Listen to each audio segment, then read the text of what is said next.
Es miércoles 22 de julio, muy buenos días señoras y señores y bienvenidos a la redacción abierta de las mañanas en el Toro Televisión, aunque desde las 9 en punto les estamos ofreciendo la sesión de control al Gobierno en el Congreso de los Diputados. Ahora mismo se ha hecho un receso y después comenzarán las votaciones de varios proyectos de ley. Es la última sesión de control al Gobierno antes de las vacaciones de verano de nuestros parlamentarios. Se retomarán ya en octubre y además vamos conociendo la letra pequeña de ese rescate encubierto que obtenía el presidente del Gobierno, Pedro Sánchez, en Europa tras 4 días de negociaciones y que se conocía este martes. Los 27 países de la Unión Europea han llegado finalmente a un acuerdo sobre el Fondo de Recuperación. Nuestro país es uno de los más beneficiados, pues fue uno de los más dañados por la pandemia. Pero a su vez, el Gobierno ha tenido que hacer concesiones que chocan frontalmente con su plan para el país. El fondo asciende a 750.000 millones de euros.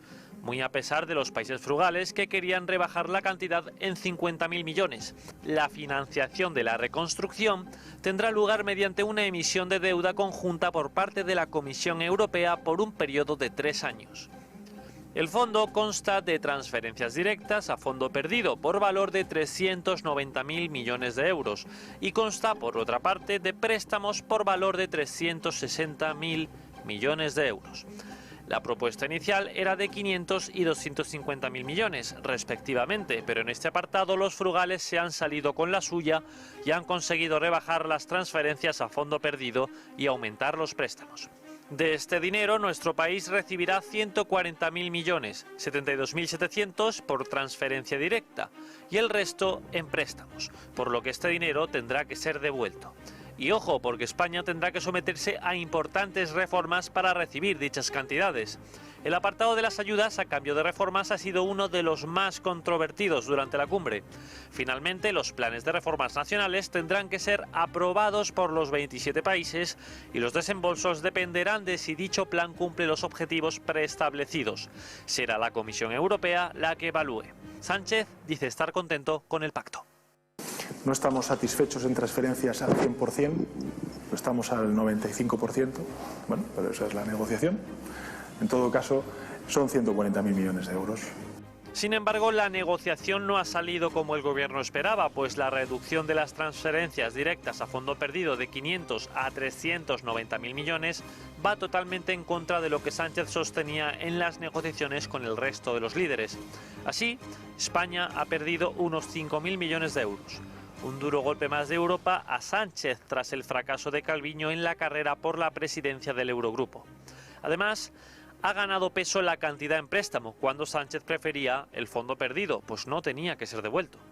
El líder de la oposición, Pablo Casado, ha celebrado el pacto y destaca que la Unión Europea ha frenado a Sánchez. Es una enmienda a la política del Gobierno de España en cuanto a sus pactos de investidura con Podemos y los más recientes con Bildu y con partidos nacionalistas. La responsabilidad compatible con la solidaridad de los Estados miembros y de las propias instituciones comunitarias es algo que pensamos que va a ser muy positivo. La condicionalidad de las ayudas y la evaluación de los planes nacionales de reforma se presentan como un gran obstáculo para las ambiciones de Sánchez e Iglesias, que no son vistas con buenos ojos por los socios europeos. Bueno, pues vamos a analizar este asunto. Voy a saludar ya en la mesa a Tomás García Madrid. Bienvenido, Tomás. ¿Cómo estás? Buenos días. Pues muy agradecido por la invitación a participar un día más en tu programa. Y yo encantada de que estés aquí, porque además con la buena cabeza que tienes tú para los números, seguro que explicarás este asunto muchísimo mejor que yo. Vamos conociendo, como digo, la letra pequeña. Esto es un rescate encubierto, no muy encubierto. Lo que pasa que Pedro Sánchez, bueno, pues se niega a pronunciar la palabra, pero claro, cuando vamos viendo las condiciones, es que no es una gran victoria, como nos han querido vender, ¿no? No, esto es un rescate, como tú bien dices, en toda regla y tampoco es una gran victoria, es evidente, ¿no? Yo he leído hoy en un artículo de un economista, no sé si era en Expansión, creo, que decía: gana España, pierde Sánchez. Y sobre todo el que pierde por oleada es Iglesias, ¿no? Porque todas sus locuras de gasto público descontrolado en programas absurdos, pues se acabaron, ¿no? Esto es verdad que es una cantidad muy importante, que es una Es un hito en la historia de Europa porque hasta ahora, salvo cosas muy pequeñitas, nunca se habían emitido eurobonos, es decir, que es un tema bastante importante. Los aplausos que le están dando a Sánchez en Ahora los Ferraz, y también. creo que ahora también le aplauden en el Congreso. Por desgracia no le aplauden en la cara, que es lo que tenían que hacer. Eso deberían ser para Giuseppe Conte, el primer ministro italiano, porque si no llega a ser porque Italia está en una situación no tan mala como la nuestra, pero es verdad que casi, pues esto no se hubiera conseguido, ¿no? Luego supongo que tendremos tiempo de hablar largo y tendido, pero esto es una cantidad importante, pero que no es ni mucho menos todo lo que vamos a necesitar en los próximos 2 años. Es decir, esto nos resuelve una parte pequeña porque no llega ni a la mitad de la cantidad ingente de dinero que va a necesitar España en los próximos años. Y sí que luego supongo que habrá oportunidad de entrar en detalle y en números y en lo que hace falta.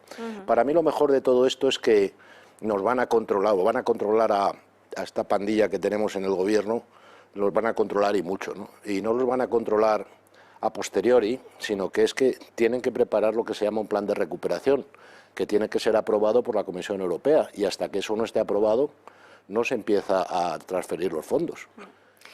Y luego para mí es una trampa lo de hablar de 390.000 millones a fondo perdido. Nada es a fondo perdido. Aunque no te exijan la devolución exacta, al final lo pagamos los ciudadanos europeos. Bueno, y los españoles somos ciudadanos europeos. Sí, esto es una mentira. Eso es estrictamente como tú estás diciendo. Porque la única manera que tiene la Comisión Europea para la única, casi el 90% de los fondos que tiene la Comisión Europea para financiarse lo aportan los Estados miembros. Tienen un poquito de algunas tasas aduaneras que cubre directamente la Comisión, pero el 90% lo vamos a aportar los Estados miembros. Y de esa aportación a España le toca un 8%. Es verdad que hemos salido ganando porque como nos llega como un 19% de los fondos que no tienen devolución directa y nosotros repagamos un 8%, pues ahí digamos que nos hemos ganado un 11%. Pero es obvio que esto lo pagamos los europeos. Y además lo vamos a pagar los Estados miembros porque la alternativa sería que el Banco Central Europeo se pusiera a imprimir billetes, y eso estoy convencido y confío en que no cambien de postura, que los alemanes no lo van a permitir, porque emitir billetes al final es empobrecernos a todos por la devaluación del euro y, lo que es peor, por una posible inflación que a los alemanes les aterroriza. Entonces, como tú muy bien decías, esto lo acabaremos pagando todos los europeos. La parte de préstamos sin duda, la parte que es teóricamente a fondo perdido, más tarde y por otras vías. También. Y luego se habla del control. Es verdad que hay una cláusula que ayer comentábamos que deja claro textualmente que sí que va a haber control. La Comisión Europea tiene que aprobar absolutamente todo, y eso de que no hay derecho de veto tampoco es tan real. No te pueden vetar todo el plan, pero sí se pueden vetar cosas concretas. Cada país puede protestar por cosas concretas y luego hay que aprobarlo. No, primero primero tienes que hacer lo que llaman un plan nacional de recuperación. Se lo tienes que enviar a Europa. Allí lo van a analizar. ¿Te lo aprueban o no? Entonces ahí ya tienen un primer momento en el que te pueden vetar. Y lo segundo, te van a controlar que haces estrictamente lo que te han aprobado. Y se han quedado con una herramienta nueva, pero muy útil, que es lo que llaman el botón del pánico, que es que cualquier Estado miembro... O el freno de emergencia. Sí, el freno de emergencia. Sí, le han puesto un nombre muy curioso. Cualquier Estado miembro no te puede vetar, pero sí te puede paralizar y exigir que se revise si lo estás haciendo bien. Con lo cual es un veto. Es un veto absoluto, sí que existe el derecho de veto. Lo que pasa es que nos creemos que si no pone rescate, literalmente no hay rescate. Si no pone derecho de veto, literalmente no hay veto. Y al final... Bueno, es que vivimos en la era de la manipulación de las palabras o directamente de la mentira. Entonces, en un acuerdo tan complejo, unas personas con la capacidad de mentir que tienen los que nos gobiernan, pues pueden sacar aspectos tergiversados que parezca que es un gran triunfo.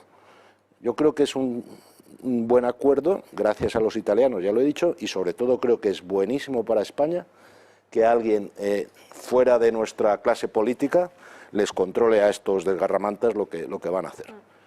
Bueno, muchos pensábamos que quizá ayer los distintos ministros estarían moderados con el acuerdo. Pues no.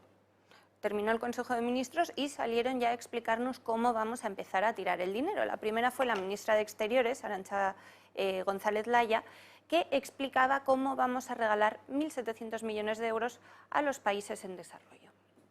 España muestre la solidaridad hacia los países en desarrollo que se han visto más afectados por esta crisis del COVID. Y sobre todo con aquellas regiones con las que España tiene un compromiso particular, América Latina y el Caribe, África y Oriente Próximo y la vecindad sur de Europa. Como digo, regiones con las que España tiene un compromiso específico de solidaridad.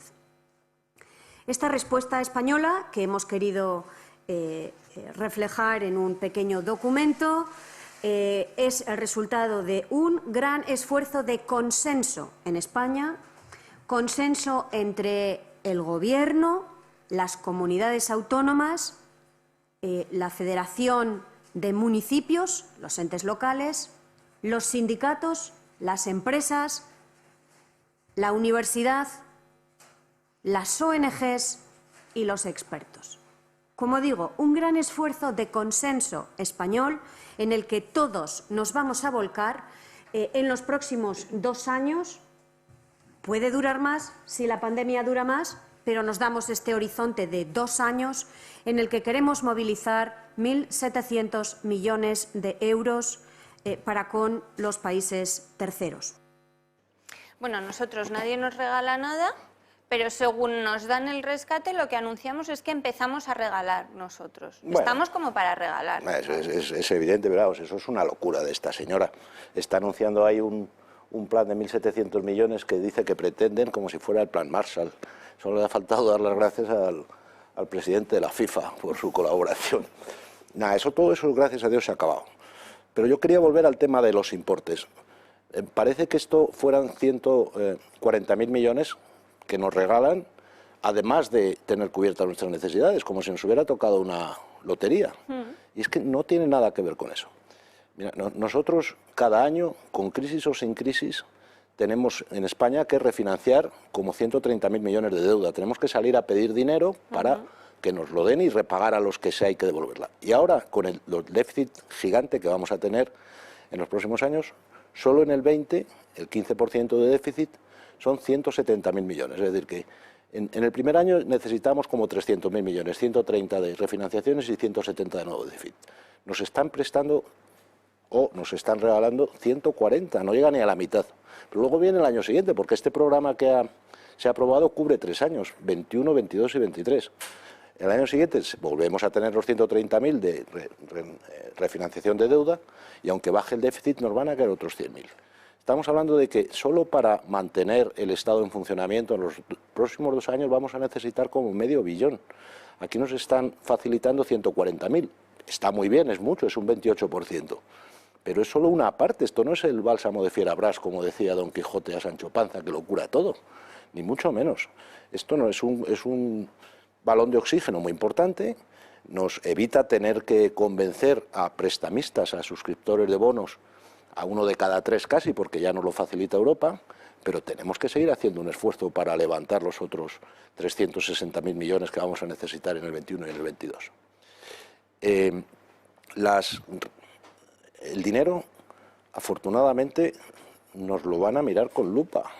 Y hasta que no hagamos lo que teníamos que haber hecho hace mucho tiempo en términos de reformas, no nos van a dar el dinero. El dinero no nos va a llegar el mes que viene, un cheque de 140.000 millones. Va a llegar a lo largo de los próximos 3 años. Y ya nos han dicho lo que tenemos que hacer, que por otro lado es lo que todo el que tenga un poquito de sentido común sabe que hay que hacer, que es no solo no dar marcha atrás en la reforma laboral, sino seguir avanzando en la reforma laboral, y si quieres luego hablamos un poco de eso. Ya han puesto el foco en el tema de la renta mínima vital y luego el tema de las pensiones que hemos hablado aquí. O sea, el tema de las pensiones no es solo un problema de que coyunturalmente los ingresos no cubran los gastos, sino que en general, en media, hay casos muy dramáticos que no les llega para vivir, pero en media todos los pensionistas están cobrando durante su vida de jubilado más de lo que han aportado durante su vida activa. Y eso en Europa no lo comprenden. En Europa el sistema es distinto. En Europa, en general, cada uno recibe durante su etapa de jubilado el dinero que ha ido aportando durante su etapa de activo, que por otro lado tiene sentido. Y ahí es triste, pero van a tener que meter la tijera. Yo espero que la metan con criterio y que a las pensiones más bajas no las toquen y toquen a las pensiones más altas.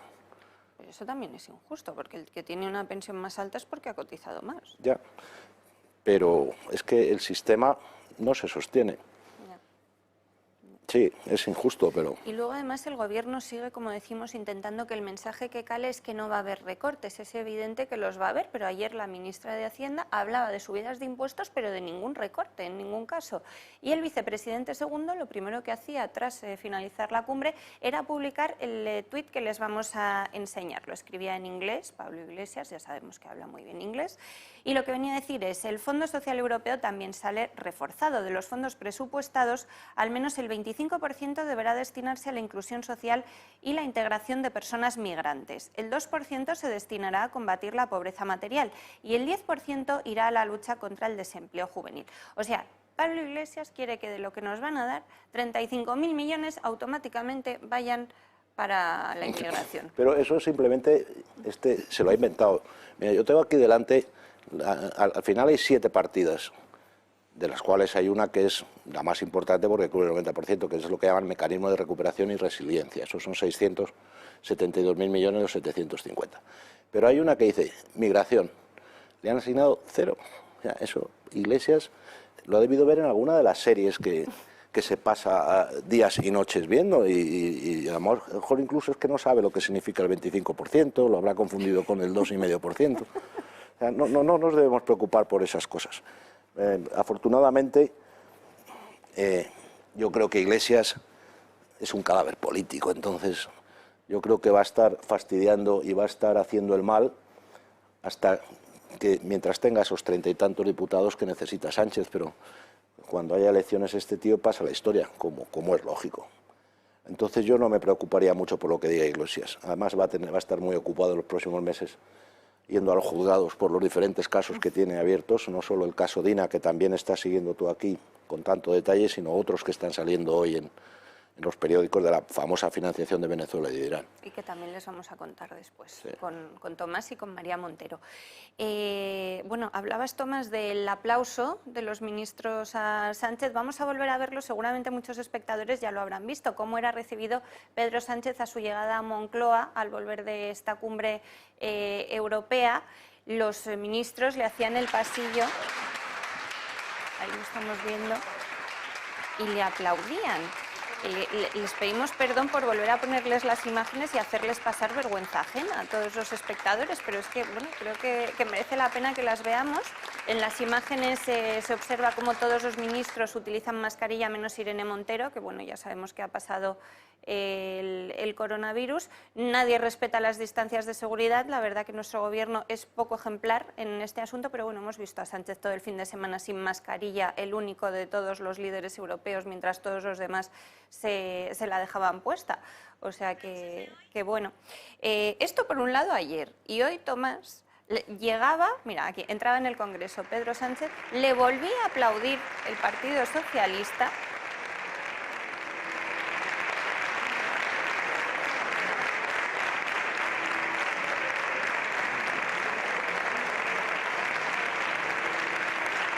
Bueno,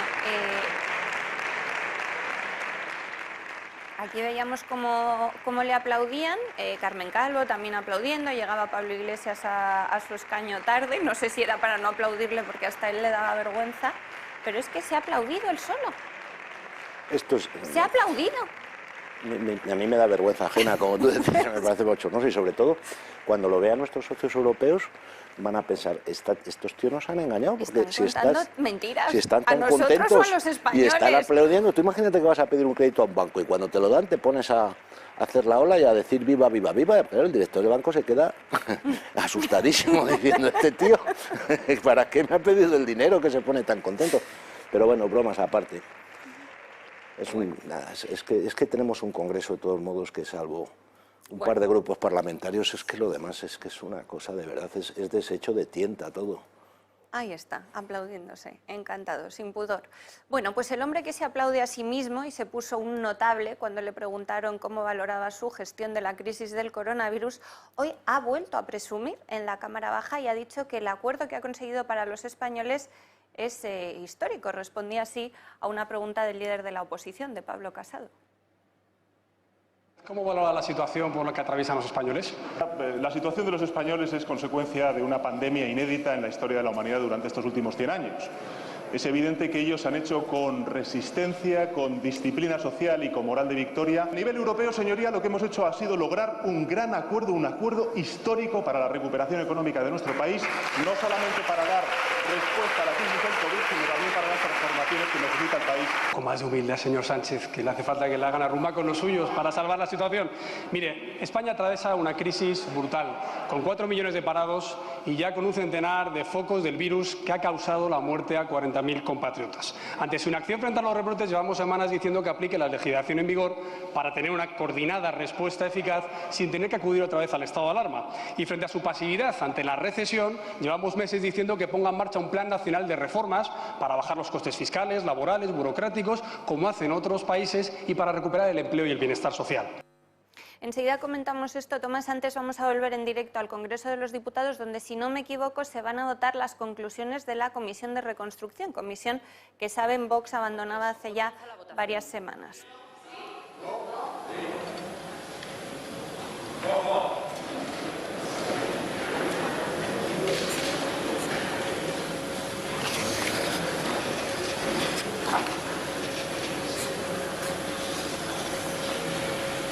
Presentes 122 más 173 votos emitidos telemáticamente, sí 42 más 52 votos emitidos telemáticamente, no 80 más 110 votos emitidos telemáticamente, abstenciones 11 votos emitidos telemáticamente. En consecuencia, queda rechazada la posición particular del Grupo Parlamentario Popular en el Congreso.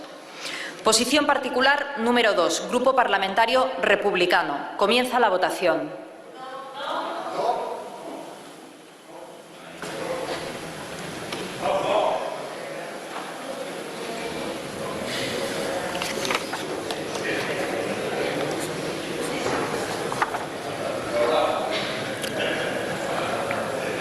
Presentes 122 más 173 votos emitidos telemáticamente, sí 3 más 18 votos emitidos telemáticamente, no 118 más 144 votos emitidos telemáticamente, abstenciones 1 más 11 votos emitidos telemáticamente. En consecuencia, queda rechazada la posición particular del Grupo Parlamentario Republicano.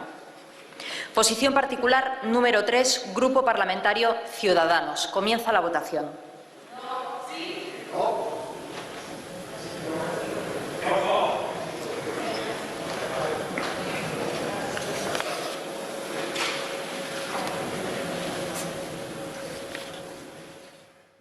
Bueno, pues el Pleno del Congreso ha aprobado el dictamen del Grupo de Trabajo de Sanidad y Salud Pública de la Comisión para la Reconstrucción Social y Económica.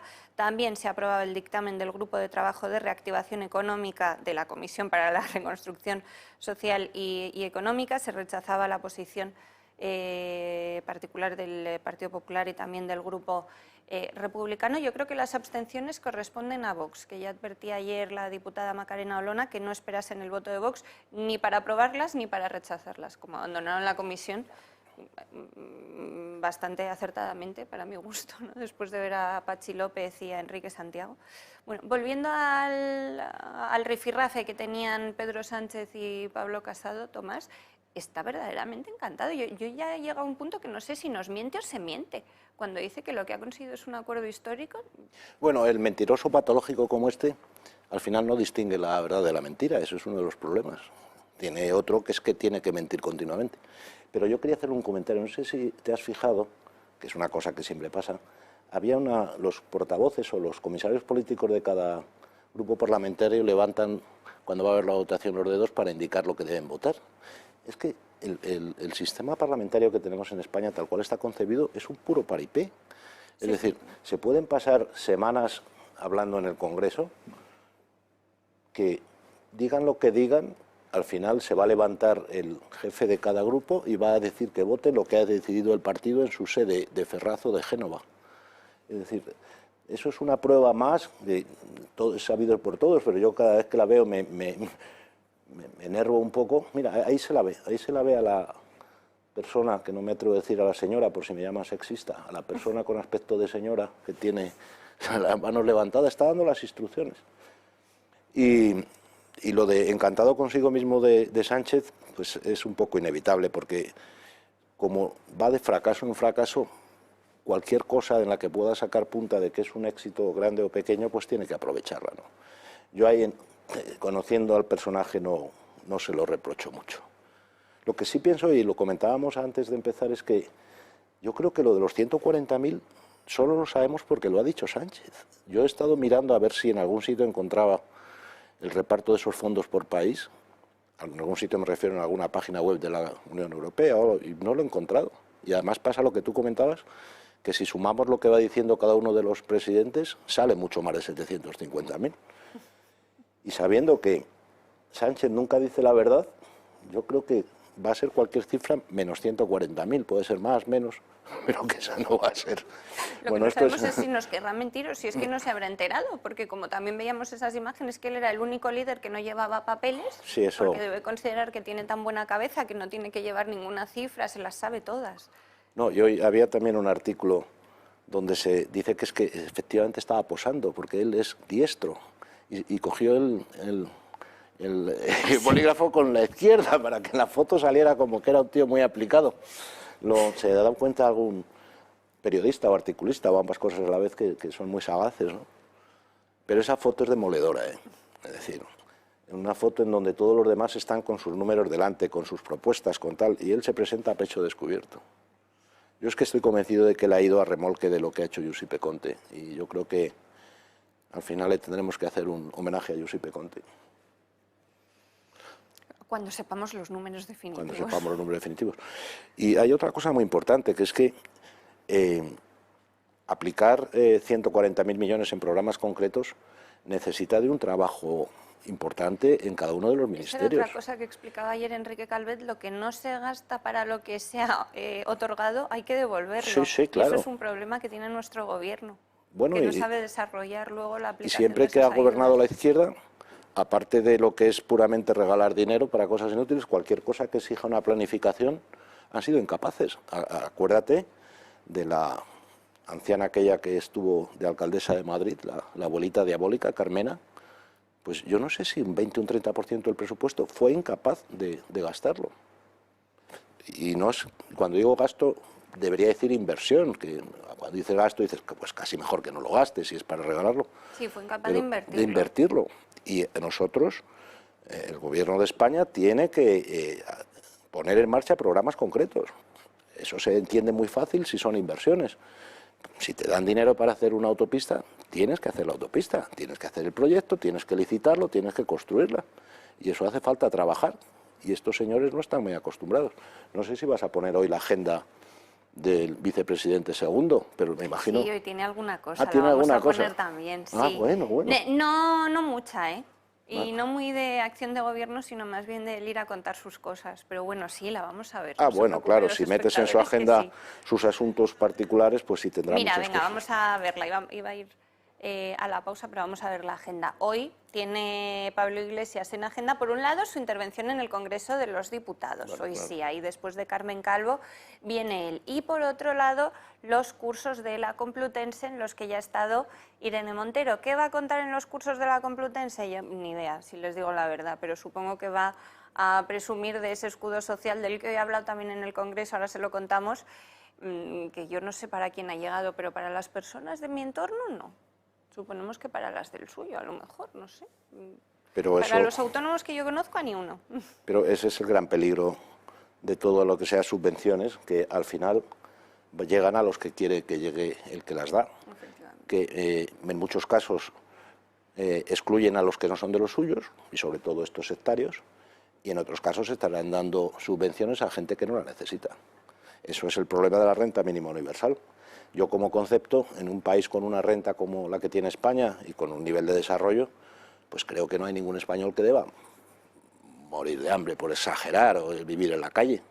O sea que como concepto me parece lógico, pero claro, cuando se pone en manos de personas así, lo que puede ser un instrumento noble y adecuado se convierte en una manera más de comprar votos.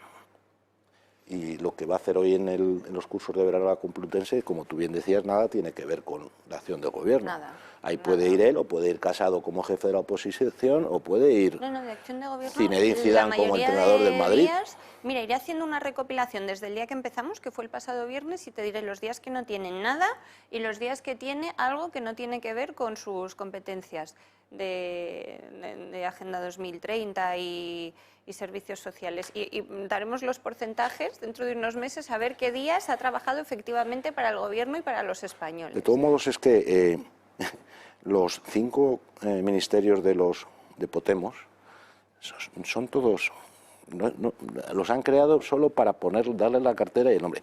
Yo, que escribí el otro día un artículo sobre Fernando Simón y me estuve mirando el organigrama del Ministerio de Sanidad para saber exactamente quién era, qué posición ocupa esta persona, que es un subdirector general, no es un portavoz ni nada así, y para saber exactamente cuáles son las funciones del Centro Nacional de Alerta y Emergencias Sanitarias, pues me di cuenta de que en la página del Ministerio de Sanidad, como el Ministerio de Sanidad, el Ministerio de Pablo Iglesias, que no sé ni cómo se llama, y el Ministerio del otro fenómeno de Garzón, el de Consumo, son todos el antiguo Ministerio de Sanidad, Consumo, y pues todavía siguen apareciendo los 3 ministerios, es decir, es todo lo mismo.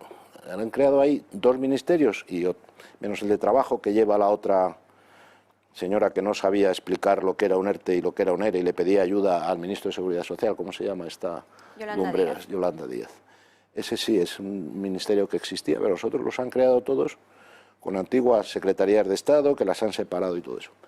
Entonces, lo de Iglesias, por un lado él no tiene ganas de trabajar y por otro lado lo tiene difícil, porque es que de verdad no tiene nada que hacer, ¿no? Lo mejor que podría hacer era irse a Venezuela a asesorar a su amigo Maduro y dejarnos en paz, ¿no? Y lo que pudo hacer, por cierto, lo veíamos ayer publicado en la prensa, que fue dar apoyo psicológico a los mayores en las residencias, que muchas lo pidieron, se negó a hacerlo, que también es otro asunto que ayer pasamos por alto y trataremos en próximos días. Vamos a hacer una pausa, Tomás, enseguida seguimos contando a los espectadores lo que hoy ha sucedido en el Congreso de los Diputados, pero les voy a enseñar lo que nos ha mandado Navarretinto, que es que han tenido el detalle de hoy enviarnos otra vez para que probemos jamón y salchichón. El jamón ya lo habíamos probado algún día, no sé si estabas tú, y el salchichón yo tenía unas ganas porque, claro, me había dicho Julio que estaba tan buenísimo que, oye, pues les vamos a dar las gracias. Y ahora en la pausa pues aprovecharemos y lo probaremos. Y los espectadores también lo pueden conseguir, no solamente los sobres que están viendo aquí, sino que Navarretinto Ibéricos tiene muchísimos productos que pueden ver en su página web o pueden también llamar a su número de teléfono que aparece en sus pantallas para informarse. Así que nada, lo dicho. Lo probé. Vamos a hacer una pausa. Tú estabas, ¿verdad, Tomás? Sí, verdaderamente es extraordinario. Que lo probamos, que expliqué yo, bueno, la denominación de origen, es jamón de bellota 100% ibérico, tiene y además 36 meses de curación. Los otros ibéricos, como el salchichón, porque el jamón es buenísimo y todo el mundo lo conoce y tiene mucha fama, pero el resto de ibéricos son buenísimos también. El chorizo, el salchichón, sí, muy bueno. Nosotros nos quedamos comiendo un poquito y les explicamos algo más.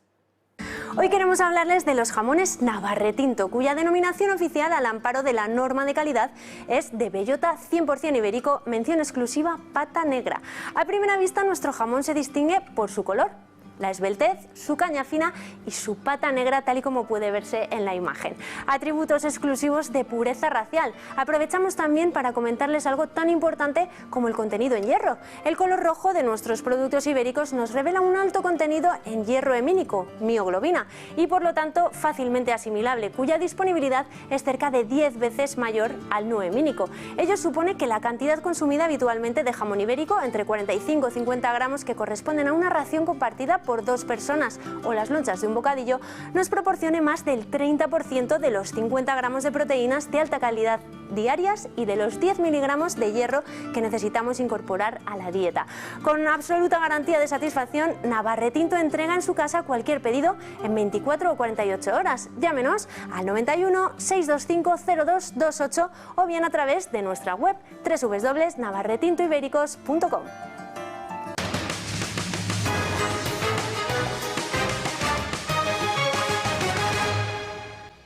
Estamos Estamos de vuelta en la redacción abierta de Las Mañanas. Hablábamos con Tomás García Madrid del rescate encubierto que va a recibir nuestro país si cumple con las condiciones de Europa, y les contábamos ese aplauso que ha otorgado el Grupo Parlamentario Socialista al presidente Pedro Sánchez cuando entraba en el hemiciclo, después de que viésemos este martes el aplauso también de todo el Consejo de Ministros antes de su reunión semanal.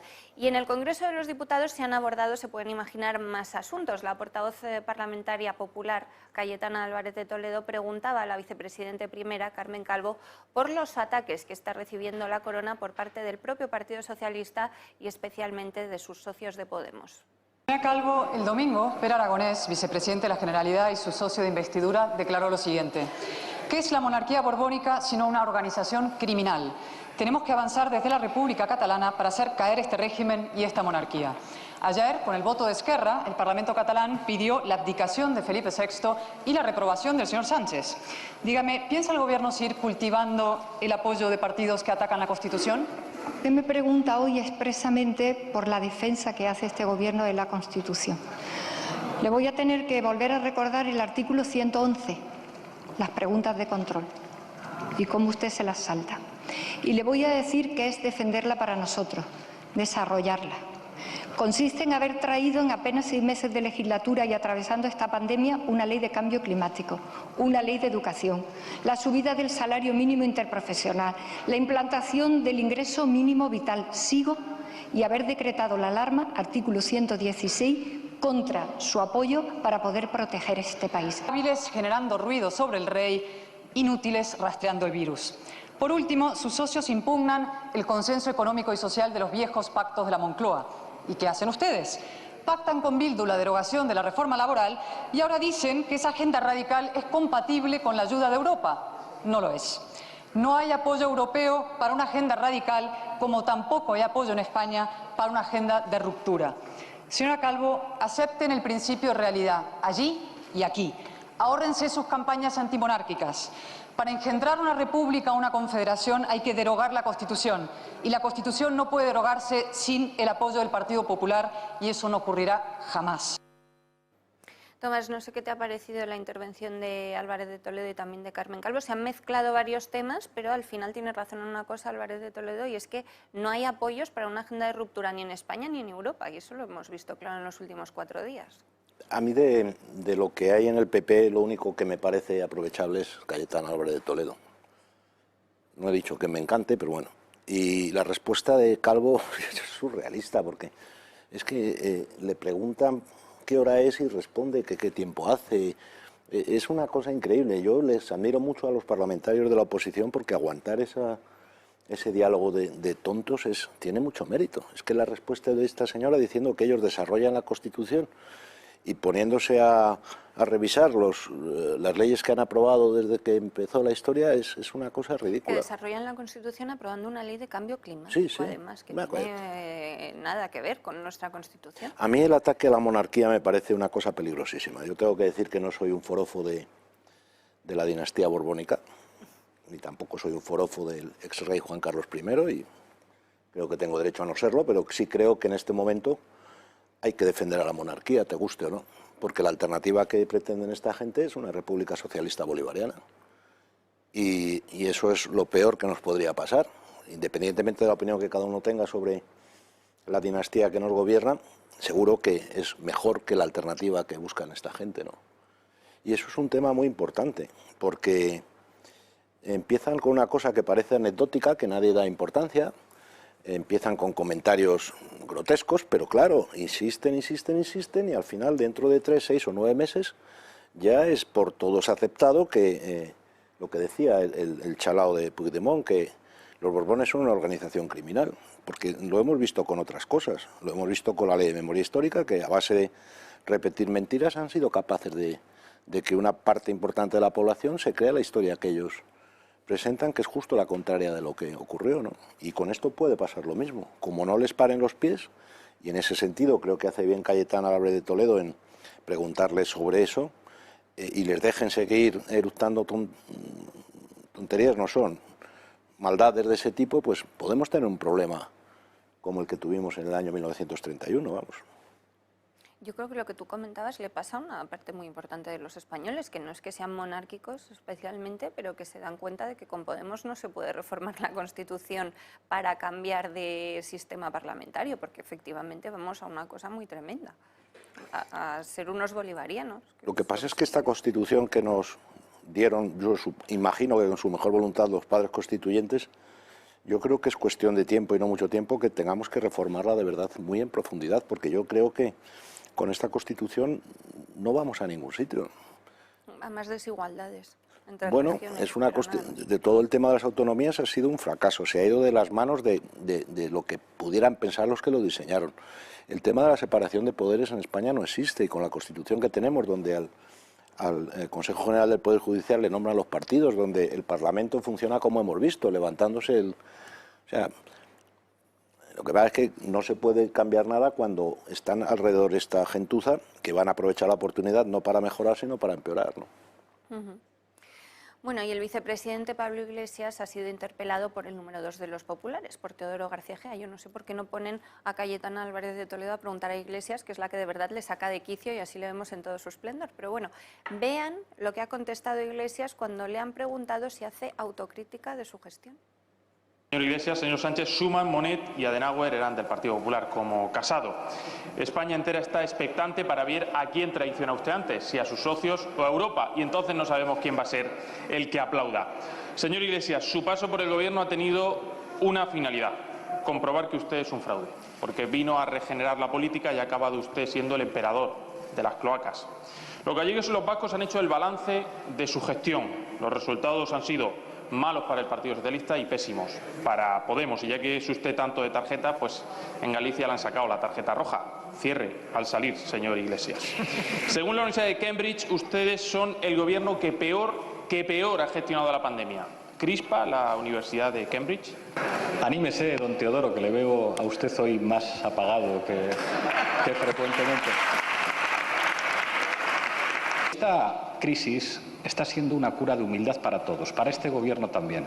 Me siento muy orgulloso, como vicepresidente de Derechos Sociales y de Agenda 2030, de haber contribuido a un escudo social sin precedentes, pero hay cosas que no hemos conseguido y por las que tenemos que ser críticos. Le pongo un ejemplo: la situación de los temporeros en este país. Ahora puede atacar e insultar al PP, a los jueces, a la prensa, pero el único al que investiga en este momento la justicia por destruir discos duros es a usted, y yo creo que debería echar la vista atrás y recordar cuando usted difamaba a otros que han sido ahora declarados inocentes.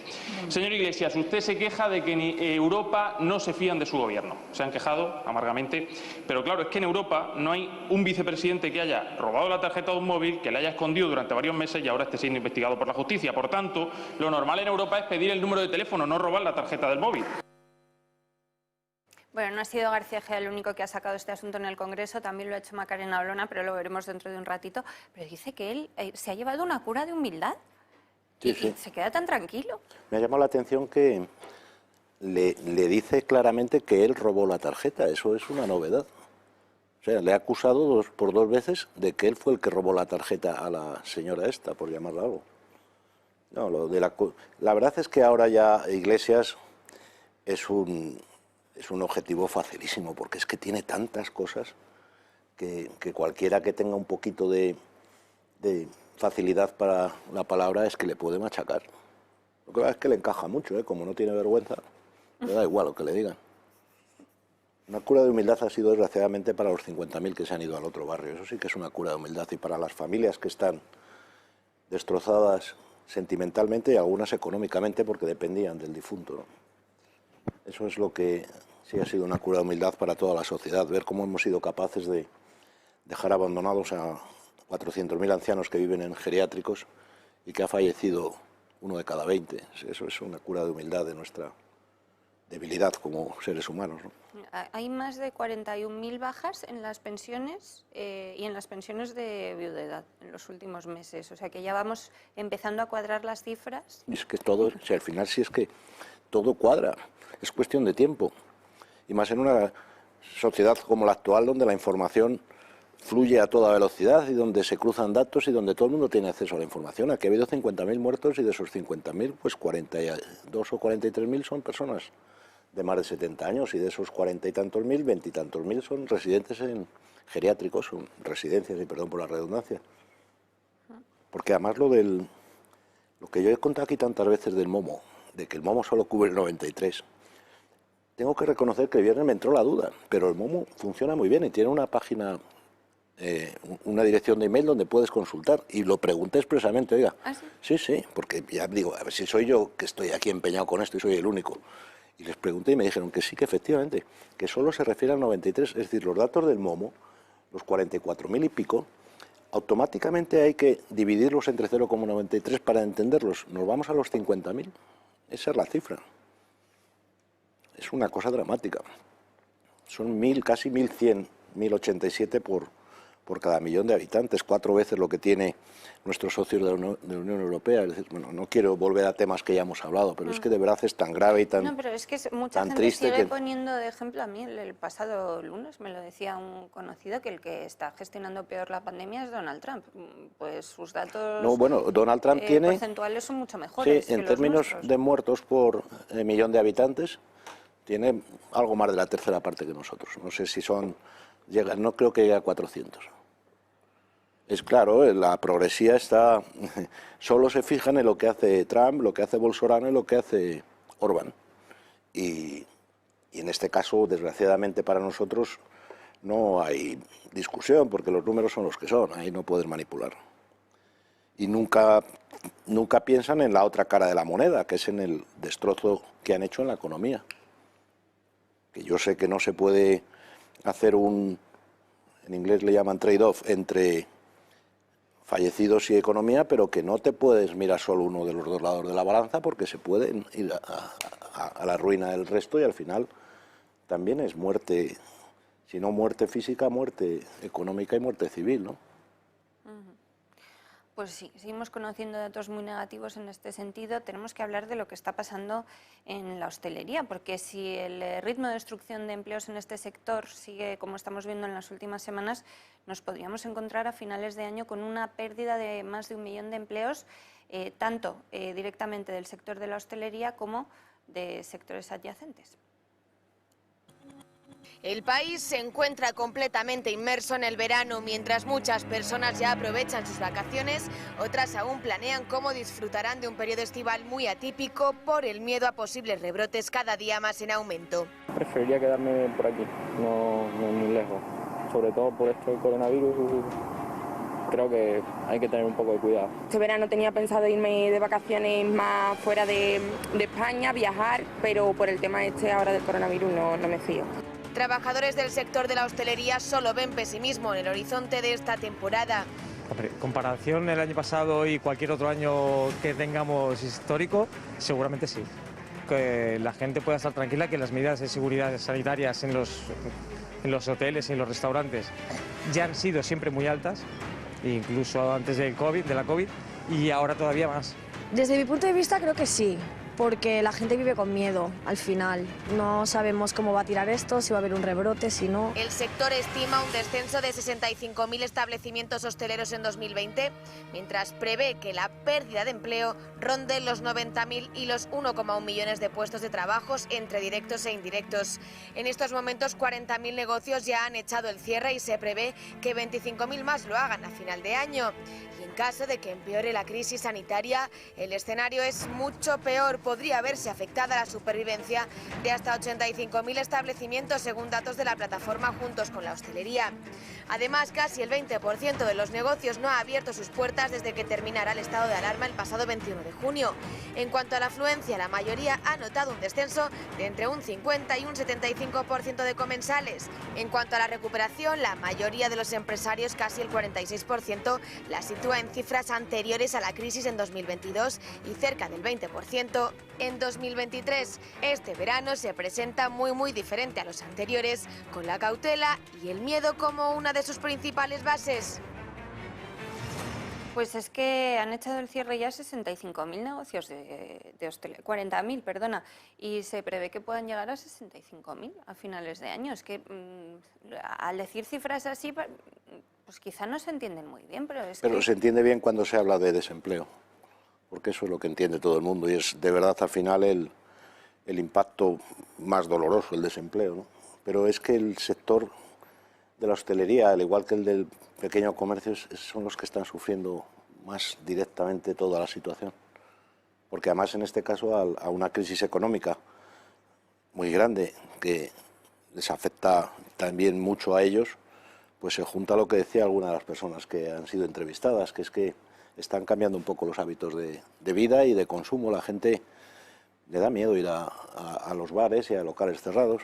Todo este tema de los rebrotes, que yo creo que, hombre, hay que tener cuidado con ellos, pero que no me parece que sea nada comparable a lo que sufrimos en la segunda quincena de marzo y la primera de abril, pero todo esto está haciendo mucho daño porque en cuanto la gente empezó un poco a tomar confianza, pues ha vuelto atrás, ¿no? Y de todos modos aquí, a final del 19 teníamos 3,2 millones de desempleados y parece que la cifra a la que va a llegar esto va a estar cerca de los 6, no sé, veremos si llegamos a los 6 o no, ojalá que no. En el año 2013 pasamos de 6 millones de desempleados, o sea que no es una cosa que no hayamos visto en España. Eso quiere decir que va a haber entre 2,5 y 3 millones de nuevos desempleados, claro, y salen de estos sitios, no salen solo de los cierres de Alcoa, por ejemplo. Yo no me sé ahora mismo los números de Alcoa, pero yo creo que en Alcoa si cierran se irán al paro 2.000 o 3.000 personas, que es una barbaridad. Pero claro, si lo comparas con los 2,5 millones o 3, es el 1 por 1.000. El desempleo sale mucho de estos pequeños negocios, de autónomos que no pueden seguir viviendo, de tiendas de alimentación de barrio que ya la gente no va porque lo pide por internet. Y es muy complicado. Lo que hay que hacer es buscar a todos los que no se pueda evitar el cierre, buscarle una actividad digna, alternativa, es decir, una forma de vida. Ojalá me equivoque, pero yo creo que inevitablemente un porcentaje relevante de los establecimientos hoteleros van a tener que cerrar. Ojalá que puedan abrir en 2 o 3 años, pero si la demanda desaparece, la oferta se tiene que ajustar. Es duro decirlo, pero es economía, ¿no? Y la demanda desaparece, como ya he dicho, porque la gente tiene menos dinero y porque encima no tienen ganas de ir a gastárselo en un establecimiento de hostelería porque les da miedo contagiarse, ¿no? Es un tema muy triste, pero que tiene muy difícil solución. O sea, mantener el sector tal cual está, evitar cierres. Ojalá alguien supiera la fórmula, pero yo no la sé. Volvemos sobre este asunto enseguida y les contamos también todas las novedades en el caso Dina, pero antes vamos a hacer una pausa brevísima. Hasta ahora. Acércate al casco histórico de Madrid y disfruta del calor y la atención de un restaurante centenario, la Posada de la Villa, una posada que abrió sus puertas en 1642 y que conserva la decoración y el sabor de aquella época. Su cocina castellano-madrileña es de la máxima calidad y sigue elaborándose al más puro estilo tradicional. Entre sus platos estrella destacamos el asado de cordero lechal, el puchero de cocido madrileño y sus guisos de callos y caracoles, rabo de ternera o la gallina en pepitoria. Además, como novedad, durante las noches de este verano podrás disfrutar de una pequeña, tranquila y acogedora terraza. En estos momentos tan complejos e inciertos en los que añoramos el pasado, queremos transmitir a los clientes nuestro total compromiso y recordarles que con su confianza y cariño podemos seguir luchando para mantener esta casa en un lugar de referencia de la gastronomía clásica de Madrid de ayer y de hoy.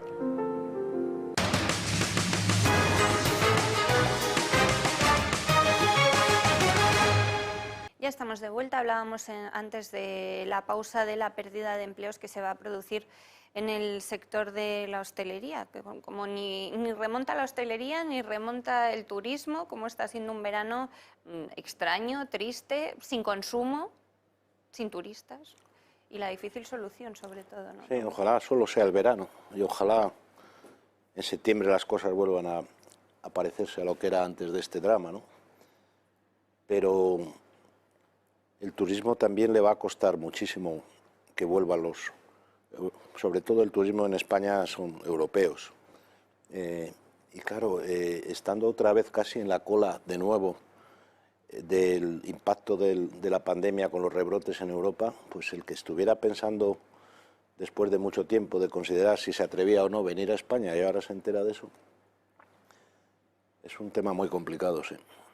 Y más complicado cuando tenemos al frente del barco a unos señores que no han navegado nunca, ¿no? Porque esto es experiencia de gestión, ninguno tiene la más mínima. Y luego comentábamos la falta de ayudas que se han encontrado. Cuanto más vulnerable era una empresa, más complicado lo ha tenido para acceder a ayudas, para acceder a créditos. Bueno, es que lo que ellos han ido a Europa pretendiendo que no hubiera condiciones y que fuera una manguera de dinero que empieza a regar sin más, en España para las ayudas a los autónomos y a las pymes han aplicado justo lo contrario. Todo ha sido una especie de carrera de obstáculos. Vamos, lo que era raro era conseguir la ayuda con tantas cosas como tenías que cumplir, tantas obligaciones de hacer y no hacer, y además en una permanente cambio, nunca se sabía. Y de hecho yo creo que las ayudas, por lo que yo escucho a los colectivos afectados en los medios de comunicación, no están llegando. Están llegando a sus amiguetes. Yo no conozco a nadie, tampoco yo es que me mueva muchísimo, que me diga he recibido una ayuda directa de X miles de euros. No sé dónde están. Bueno, y a los negocios de hostelería, ahora que pueden estar abiertos, ya se les han denegado. A los casos que yo conozco, este mes ya se les han denegado. Como pueden estar abiertos, claro, pueden estar abiertos, pero si nadie va porque hay rebrotes... Bueno, es que lo de las ayudas vinculadas a la duración del estado de alarma era una trampa terrible, porque eso es tanto como pensar que el día que se publica el decreto de que se ha terminado el estado de alarma, pues todo vuelve a ser como era, y todo el mundo vuelve a salir a comer y a cenar o a tomarse un café con un croissant, y no es así. Es decir, las ayudas tienen que durar, tienen que ir bajando a lo largo del tiempo, porque se supone que a lo largo del tiempo la situación va a ir mejorando, o sea, hay que acompasarlo, pero no tiene ningún sentido pensar que el mismo día en que se acaba el estado de alerta ya no hay que ayudar a la gente, igual que cuando pretendían que los ERTEs se acabaran a la vez que el estado de alerta. Y entonces que al día D+1 vuelve todo el mundo para no hacer nada. Estamos en manos de unos indocumentados y pasan estas cosas, ¿no? Hablabas tú de dificultades para acceder a las ayudas, más que dificultades es que en algunos casos han sido hasta trampas. Bueno, los ERTE no se han pagado todos todavía a mitad de julio. Muchos de los trabajadores en ERTE el año que viene van a tener que pagar a Hacienda 1.000 euros por haber tenido dos pagadores, que yo espero que esto el Estado lo pueda solucionar de alguna manera, ¿no? Eso no me lo sabía, pero lo entiendo lo que me dices. Claro, por o sea, los dos con la pagadores. misma renta, o sea, cobrando lo mismo que si le hubiera pagado su empresa, al tener dos O pagadores... menos, pero por tener dos pagadores... Bueno, pues yo eso supongo que lo arreglarán. Es decir, si no arreglan eso, yo creo que se echará la gente a la calle, porque es que eso ya es una cosa que es que está fuera no ya de ideología, la gente se echa a la calle por poca cosa. Sino del sentido común. Y luego los autónomos, por ejemplo, que para solicitar las ayudas, yo conozco casos cercanos de personas a las que les han dicho sus gestores, no pidas la ayuda, porque tienen que hacer una previsión de pérdidas. Y si pierden 1 euro menos de lo que tienen pensado perder, tienen que devolver todas las ayudas, con lo cual van a la ruina directa y, Sí, claro. y con deudas. Con lo cual muchos que las necesitarían no las han solicitado. Y algo parecido ha pasado en algunos casos con los ERTES, porque había unas condiciones tan estrictas que si en alguna no cumplías, que a veces no depende de ti solo cumplir, te pueden pedir la devolución de todos los importes que les han pagado a los trabajadores mientras estaban en el ERTE. Y eso sí te arruina, claro. Sí, sí, desde luego. Eso es el escudo social que decía el de la coleta, ¿no? Mira, qué escudo social. El escudo social es el suyo. Vive como un rey, como un marqués. En fin, este martes se volvió a hablar del escudo social en el Congreso de los Diputados, porque claro, hacen votaciones para mantener el escudo social, pero como el escudo social no existe, tú puedes votar que se alargue eternamente, que como no se va a notar, pues da igual. Pues da igual. En fin, hablando del Congreso, les decíamos que volveríamos sobre el caso Dina, porque la diputada de Vox, Macarena Olona, ha preguntado por este asunto al ministro de Justicia y le ha dejado, no literalmente sin palabras, pero desde luego sin saber qué contestar. Señor ministro, ¿considera que incumbe al Gobierno el llamado caso Dina? Señora Olona. Señorías, por favor, respeten la sesión de control y quien tiene el uso de la palabra. Señora Olona, conociendo como conozco su vasta formación jurídica, le tengo que decir que no puedo entender la pregunta que me formula. Pide una valoración, mi valoración, sobre la responsabilidad del Gobierno en el caso que usted llama Dina. Mire, repaso los conocimientos jurídicos, también los míos, y digo, a ver, ¿de qué estamos hablando aquí? Estamos hablando de una sesión de control. Párrafo segundo del artículo 66 de la Constitución. Puedo entender que la señora Calvo prefiera mantenerse alejada de los líos de faldas del señor Iglesias. Lo puedo entender en lo personal.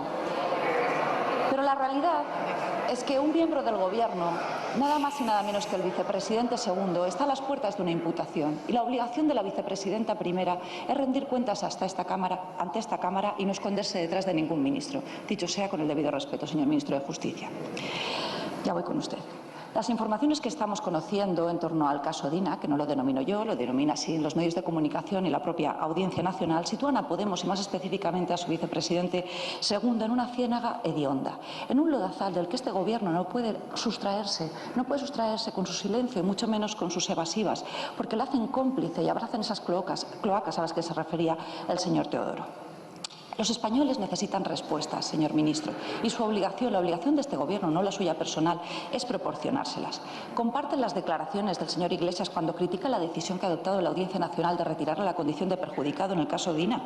¿Comparten las declaraciones del señor Iglesias cuando tacha de gentuza a los periodistas de 3 medios de comunicación que vienen publicando informaciones sobre el caso Dina? Señora Olona, lamento todo lo que he oído, porque cuando he empezado mi intervención le he dicho que sé de sus vastos conocimientos jurídicos, pero hoy tengo que decir que los ha dejado en el armario. No es bueno. No debe de presidir su actuación el juicio paralelo, el juicio anticipado. Rescate esos valores jurídicos que aprendió y que tiene muy interiorizados. Presunción de inocencia, igualdad de la justicia ante todos. Señoría, las normas. Bueno, tú y yo no somos juristas, Tomás, pero es que efectivamente Macarena Olona preguntaba por la acción de gobierno, porque no preguntaba si les parece bien o mal que Pablo Iglesias sea amigo de Dina, es que preguntaba si cree que afecta al gobierno, y es evidente que afecta al gobierno, ¿no? Sí, claro. Yo creo que Macarena Olona es hoy día la mejor parlamentaria y parlamentario que tenemos, ¿no? Y este tema, luego vamos a hablar largo y tendido, pero es que es un tema de mucho calado.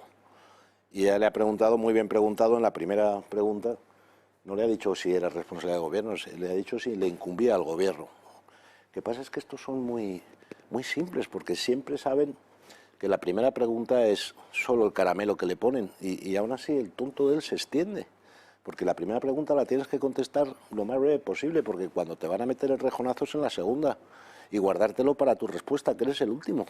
Y es que, aparte de incompetentes, es que son medio tontos. Porque es que siempre se hacen lo mismo. Le ponen una pregunta, le ponen la muleta, entra la muleta, y cuando ya entra la muleta, le pegan un rejonazo que le cruje. Y siempre entran a la muleta. Estamos en manos de unos aficionados, de verdad. Balbuceaba un poco el ministro de Justicia, buceaba en sus conocimientos jurídicos, pero claro, es que no se le ocurría qué decir, porque es que realmente sí afecta al Ejecutivo. En otras ocasiones se han escudado en que es un asunto privado del vicepresidente, no lo es. Pero si el vicepresidente da explicaciones o ataca a los medios en ruedas de prensa en el Palacio de la Moncloa con este tema, desde ese momento dejó de ser un asunto privado. Claro. Y que hable este señor de presunción de inocencia o de igualdad de todos ante la ley, cuando están haciendo ellos lo que están haciendo con el ex-rey Juan Carlos I, que le han condenado antes de que, no ya, pues, ni siquiera está imputado ni investigado, no tiene ni una inspección fiscal abierta, ni eso. Y seguramente lo único que hay de haber algo es un presunto delito fiscal, pues ni siquiera han abierto una inspección fiscal porque es que está prescrito. Hay una última hora sobre este asunto. El pasado viernes en este programa nos contaba Miguel Ángel Pérez, periodista de Tribunales de Libertad Digital, que la imputación de Pablo Iglesias podría estar cerca. Él nos hablaba de plazos y decía que no antes de la vuelta del verano, desde luego.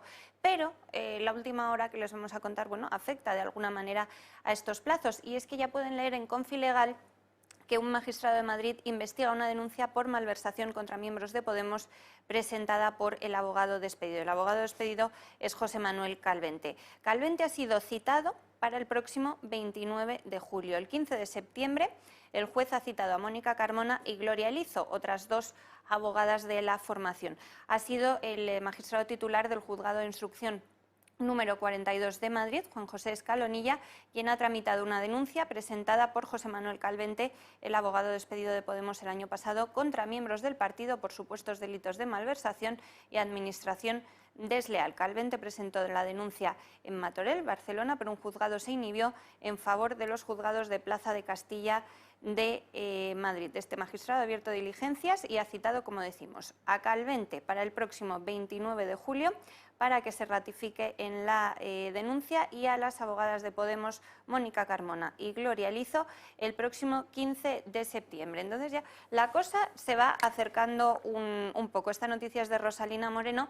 Enseguida va a estar con nosotros, no Rosalina, que es una grandísima periodista, va a estar María Montero para contarnos este asunto y otro relativo a la denuncia de Vox contra Podemos.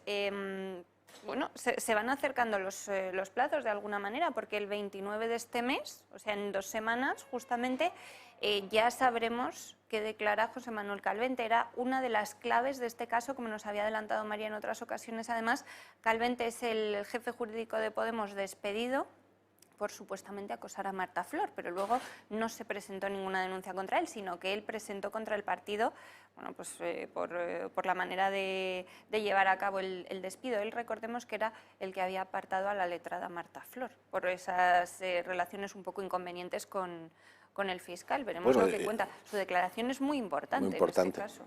Porque además esta persona es una de las muchísimas víctimas de la ley de violencia de género, porque le han puesto en la calle solo porque esta tal Marta Flor dijo que le había acosado, sin ninguna prueba, y de hecho en estos últimos días la Fiscalía ha cerrado, no sé si se dice ha cerrado el expediente o ha retirado cualquier acusación contra él, y ha dicho que no existía nada de nada en el tema del acoso que fue utilizado como excusa.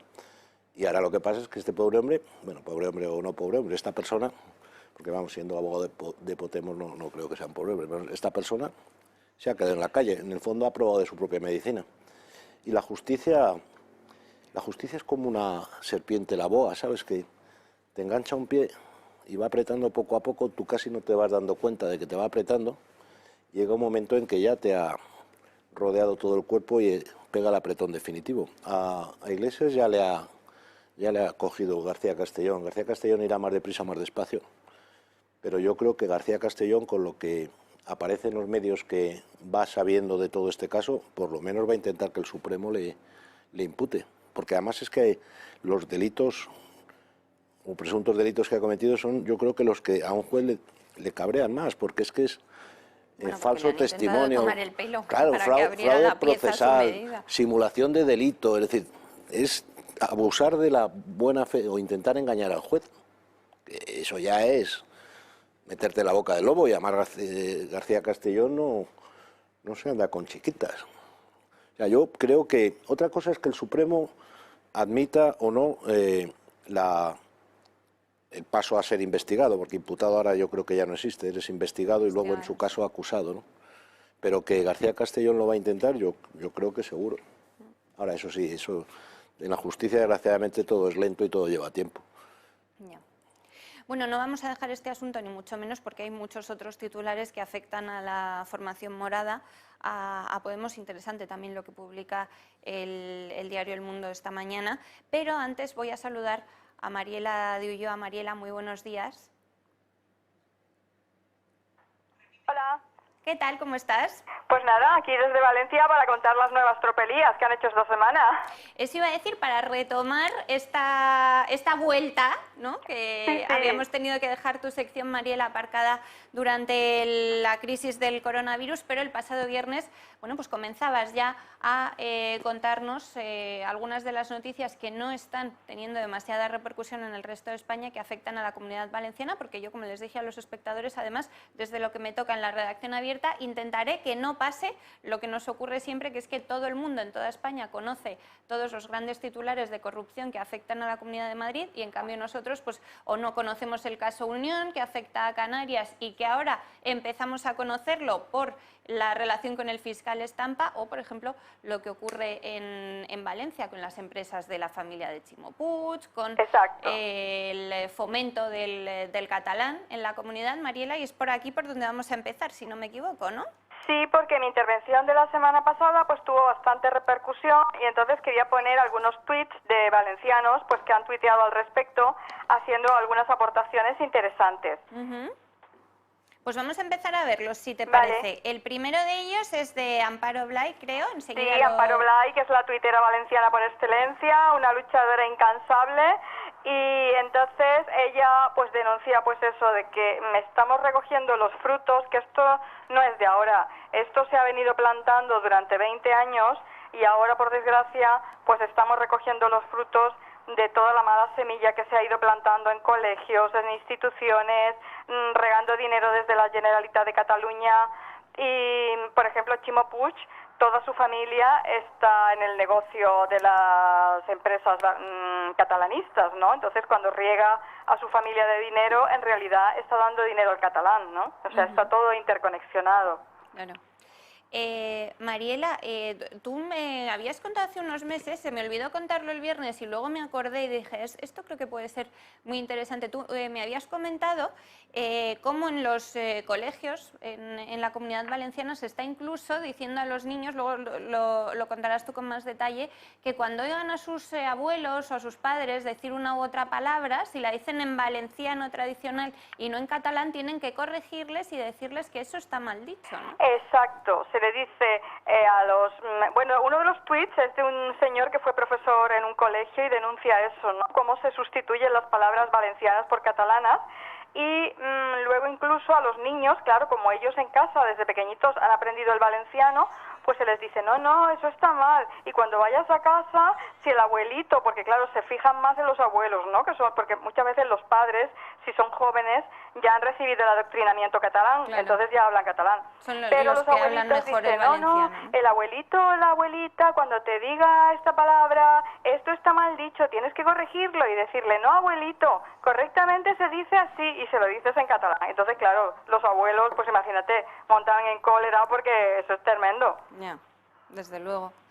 Pues este era el mensaje de Amparo Blay relativo a este asunto. Mariela, tú también te hacías eco de una noticia de las provincias, precisamente lo que nos habías estado contando el viernes sobre bueno, la firma de ese convenio de la Academia de la Lengua Balear y Catalana para unificar todas las lenguas. Sí, exactamente. Han aprovechado que está todo muy revuelto en la Comunidad Valenciana con el coronavirus y tal, para firmar esto y que quede un poco tapado. Y entonces ya el siguiente paso, porque claro, ahí se reconoce como único idioma de Cataluña, Baleares y Valencia el catalán. Y en algunas zonas, como minoritario, un dialectillo que se llama el valenciano. Pero el siguiente paso va a ser que en el estatuto van a intentar poner, por supuesto, que el idioma oficial es el catalán, porque ya el valenciano no existe.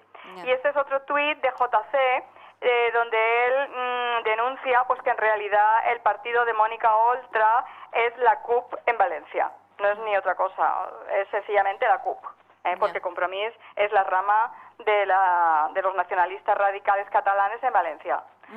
Lo que pasa es que lo que él dice, el Ximo Puig y el PSOE, es siempre el cooperador necesario. Y luego tenemos este otro de José D, donde pues se demuestra que sí, que saca muchísimos estudios pancatalanistas diciendo que el valenciano no existe, que solamente existe el catalán, pero lo que él dice, por cada estudio hay 3 o 4 de investigadores tan serios y tan válidos que dicen lo contrario, que el valenciano existe pues desde el siglo XIV o el siglo XV, incluso anterior a muchas obras catalanas. Ahora estamos viendo, Mariela, porque se nos ha descolocado alguno, bueno, como tú te hacías eco de un tuit de Azotando Indigencias Mentales. Sí, el de Azotando Indigencias Mentales. Este señor pues decía que había trabajado en un colegio y como ya en aquella época, con el PP, pues entonces ya, por ejemplo, en geometría redolí, que es círculo en valenciano, había que decir cercle, que es catalán. O sea, incluso en las clases de matemáticas se obligaba, se evitaba las palabras valencianas. Y eso ya empezó, como dije la semana pasada, con el PP. Luego ya el PSOE, por supuesto, lo ha potenciado muchísimo y bueno, ya con Compromís ya es la dictadura total. Ya. Te hacías también eco, Mariela, de otro de Joan Ignasi Cullà, en el que consideraba un insulto incluso que se esté concediendo la denominación de origen de cava al cava de la zona de Altos de Levante, ¿no? Claro, porque es que no se quiere reconocer la denominación de origen al cava valenciano Entonces, pues se mete dentro del Cava catalán como Altos del Levante. Ya. O sea, es que es todo una maniobra desde todos los frentes. Y Esto Joan del Cava, Ignacio la Cullá, verdad que pues, sería, cuando se acerque la Navidad, sería un asunto interesantísimo para tratar con tranquilidad, porque es que es verdad que lo que sufren algunos productores es un agravio comparativo con los productores catalanes muy tremendo.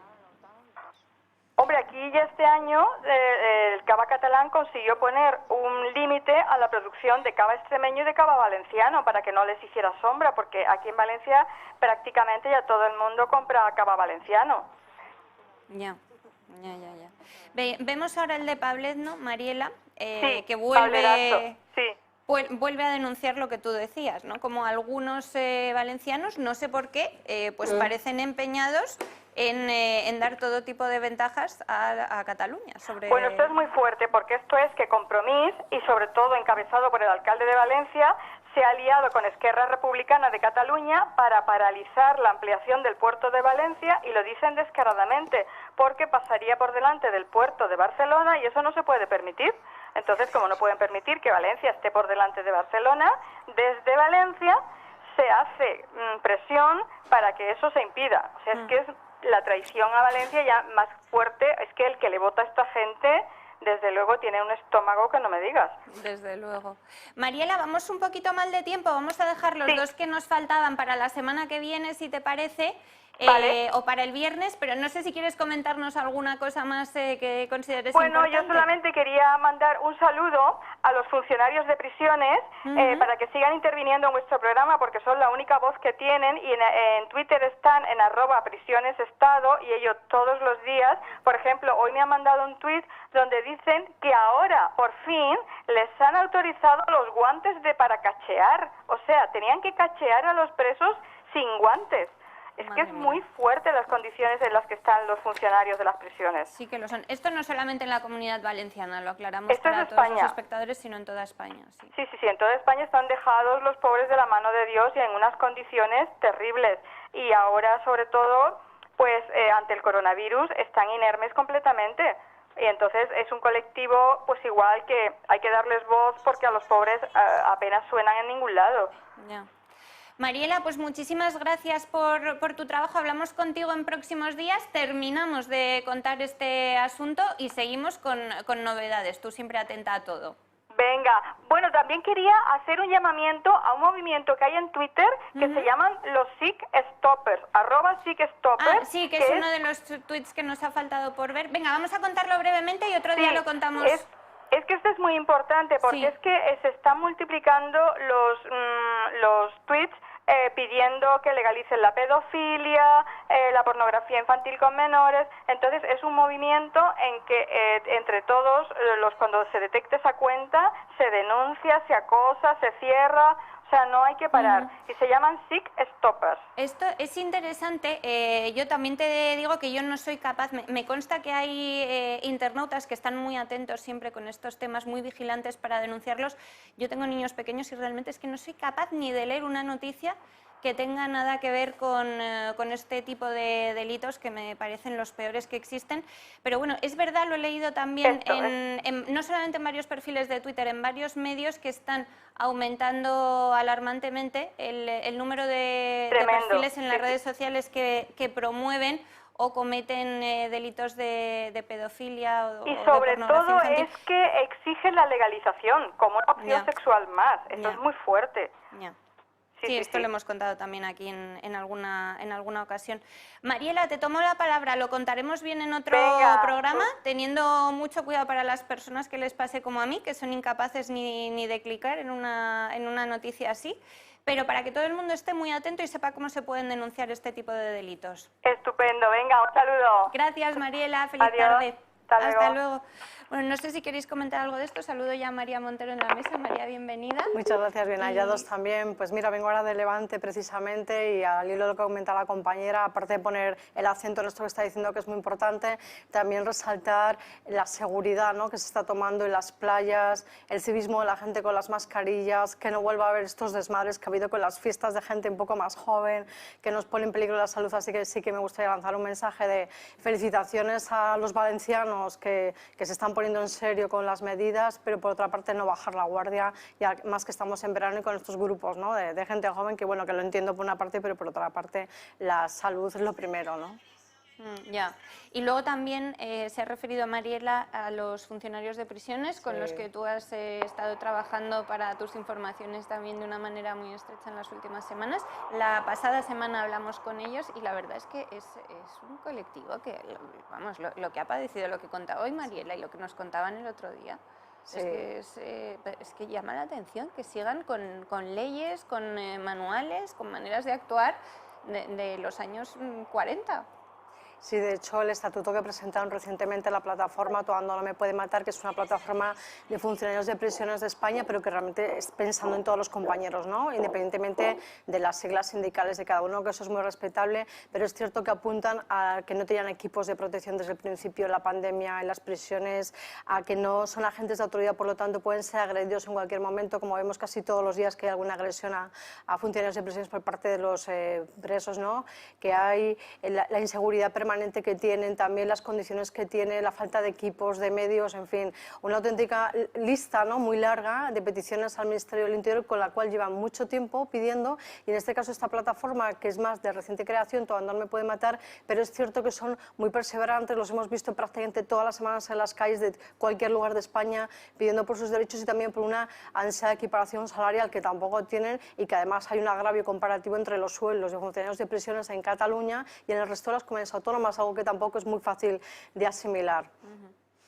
Bueno, enseguida vamos a entrar de lleno en el caso Dina, pero hace un instante hablábamos, Tomás y yo, de la situación gravísima que atraviesan nuestros sectores hosteleros, sobre todo el turismo, como está siendo el gran perjudicado este verano, y para ver si animamos a los espectadores, a quienes nos estén viendo, a moverse precisamente, a hacer un poco de turismo, en este caso por la capital, tenemos a Cristina Ramos dando un paseo por Madrid, Cris, en un coche privado y ecológico, ¿no?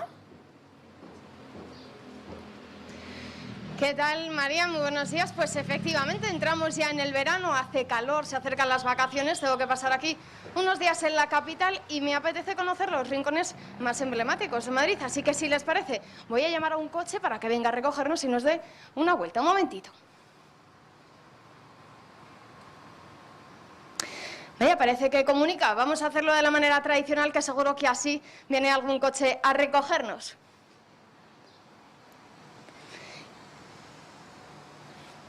Bueno, esto es una sorpresa porque habíamos pedido un coche, pero no nos imaginábamos que nos íbamos a transportar unos años atrás. Vamos a conocerlo un poco por dentro y a ver qué planes nos ofrecen. ¿Qué tal, Genaro? Muy buenos días, buenas tardes. Buenas tardes, ¿qué tal? Bienvenidos al coche.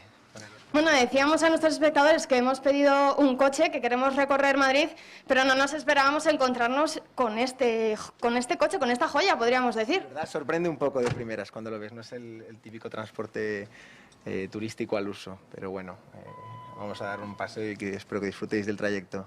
Porque este diseño, que es lo que más nos llama la atención, vamos a contarles un poco a nuestros espectadores por qué habéis decidido transportarnos a los años 30, podemos decir, para recorrer la capital. Pues bueno, en resumen, la idea surge de intentar dar un servicio diferenciador a lo que es el turismo de Madrid. Queríamos poder ofrecer un tour turístico por la ciudad, pero con un poco de distintivo tanto estético como en calidad del servicio. Entonces, bueno, uno de los socios viajó a Europa del Este y vio que este servicio ya existía con coches clásicos. Pero claro, al intentar transportar la idea a lo que es Madrid, pues por normativas lo veíamos un poco complicado y finalmente desarrollamos nuestros propios coches, porque aunque tengan una estética de los años 30, son coches completamente modernos, son ecológicos, funcionan con gas y bueno, como no sé si se aprecia, pues son prácticamente nuevos, tienen 2 años como mucho. Bueno, como decíamos que retrocedemos en el tiempo con estos vehículos, con este transporte, quiero preguntarte si habéis coincidido con algunos turistas que crean que los recuerdos al montarse en este coche son su primera parada, podríamos decir. Sí, bueno, al final tiene una parte muy bonita el trayecto, que es que acompaña mucho en lo que es conocer una ciudad de una forma un poco más especial, porque cuando vas en el coche vives un poco la experiencia de lo que es cuando te están contando pues el Madrid de los Austrias, calle Huertas, muchas zonas de ese tipo. Estar en un coche así en el que al bajarte te puedes sentir un poco más especial y que acompaña mucho esa historia, pues sí encaja. ¿A quién se le ocurre esta idea de conocer Madrid con este exclusivo tour privado? Pues eso, como te he dicho, es un grupo de socios que querían pues intentar, además que trabajan en el sector turístico, y querían intentar dar una vuelta a lo que es las opciones de conocer Madrid en un tour turístico, porque los coches tienen una audioguía propia desarrollada que está pensada específicamente para estos coches y para este trayecto. ¿Cuánto tiempo lleváis con este plan, con estos recorridos por Madrid? Pues más o menos 1 año y medio aproximadamente. Empezamos en Semana Santa del año pasado. Bueno, estamos nosotros en Madrid, decimos la capital, recorrer los rincones más conocidos, pero también podremos mencionar otras ciudades como son Segovia y Toledo. Parece que son otros destinos atractivos para nuestros turistas. Así es. Una de las ventajas principales de que el coche sea moderno es que nos permite desplazarnos a más puntos. Si hubiésemos desarrollado la idea con coches clásicos, ya habríamos tenido el inconveniente de que no podríamos hacer desplazamientos largos, porque hay otras empresas que sí hacen servicios turísticos con coches realmente clásicos, pero que no pueden llegar a las posibilidades que nos ofrece este coche. Hemos ido, como has mencionado, a Toledo, a Ávila, servicios de mediodía, día completo y bueno, eso es otro de los servicios que prestamos con los coches.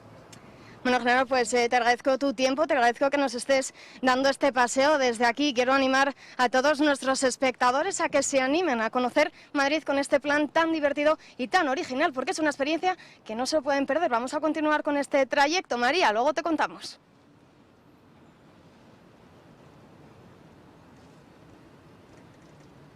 Y ve mirando para adelante, no te marees. Hasta ahora.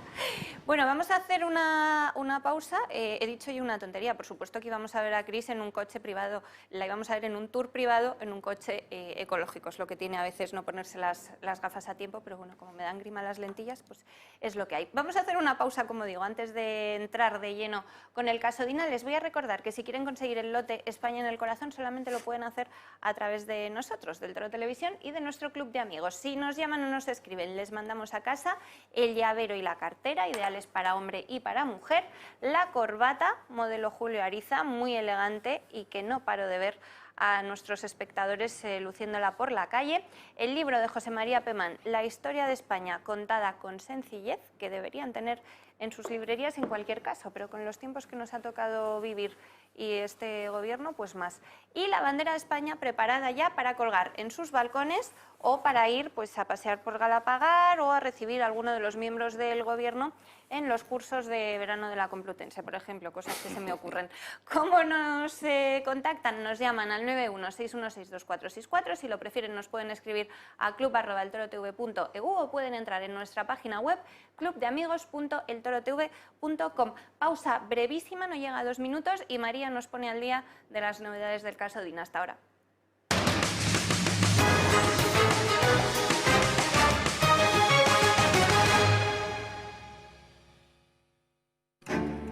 Continúa el entramado judicial que ha colocado en punto de mira a Pablo Iglesias, pero el gobierno sigue protegiéndolo, evitando a toda costa su comparecencia. Primero, los grupos parlamentarios del PP, Vox y Ciudadanos pidieron la comparecencia de Iglesias para dar explicaciones sobre el caso Dina en la Diputación Permanente del Congreso. Pero ante la negativa del Poder Legislativo, el PP ha solicitado que sea en la Comisión de Justicia y en la de Calidad Democrática, donde Iglesias explique sus trapicheos judiciales a través del caso Villarejo, que ahora se convierte PSOE en caso Iglesias. ¿Cederá en esta ocasión la mesa del Congreso o seguirán llevando entre algodones al vicepresidente del Gobierno? En cualquier caso, independientemente de la actitud del Poder Legislativo, el que sigue en marcha y trabaja sin descanso sobre la instrucción es el Poder Judicial. El Juzgado de Instrucción número 6 de Madrid, a través de Manuel García Castellón, continúa desmontando el montaje judicial de la formación morada. Las investigaciones realizadas sobre el robo de la tarjeta de Dina llevaron al juez a retirar a Iglesias la condición de perjudicado. Iglesias se convertía en un posible autor de los delitos de revelación de secretos y daños informáticos, a lo que los investigadores han añadido un tercer delito posible, el de fraude procesal. Con todo ello, no tenía ningún sentido que Dina e Iglesias compartiesen abogada.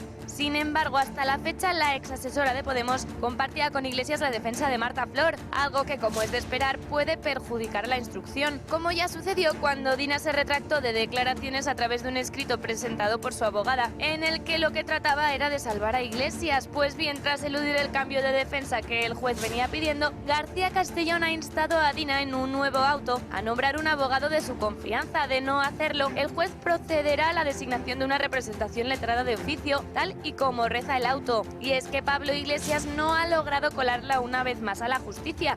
El conflicto de intereses de Marta Flor entre Dina e Iglesias era demasiado evidente, pero veremos cómo fluye ahora la pieza sin la influencia de Marta Flor sobre Dina.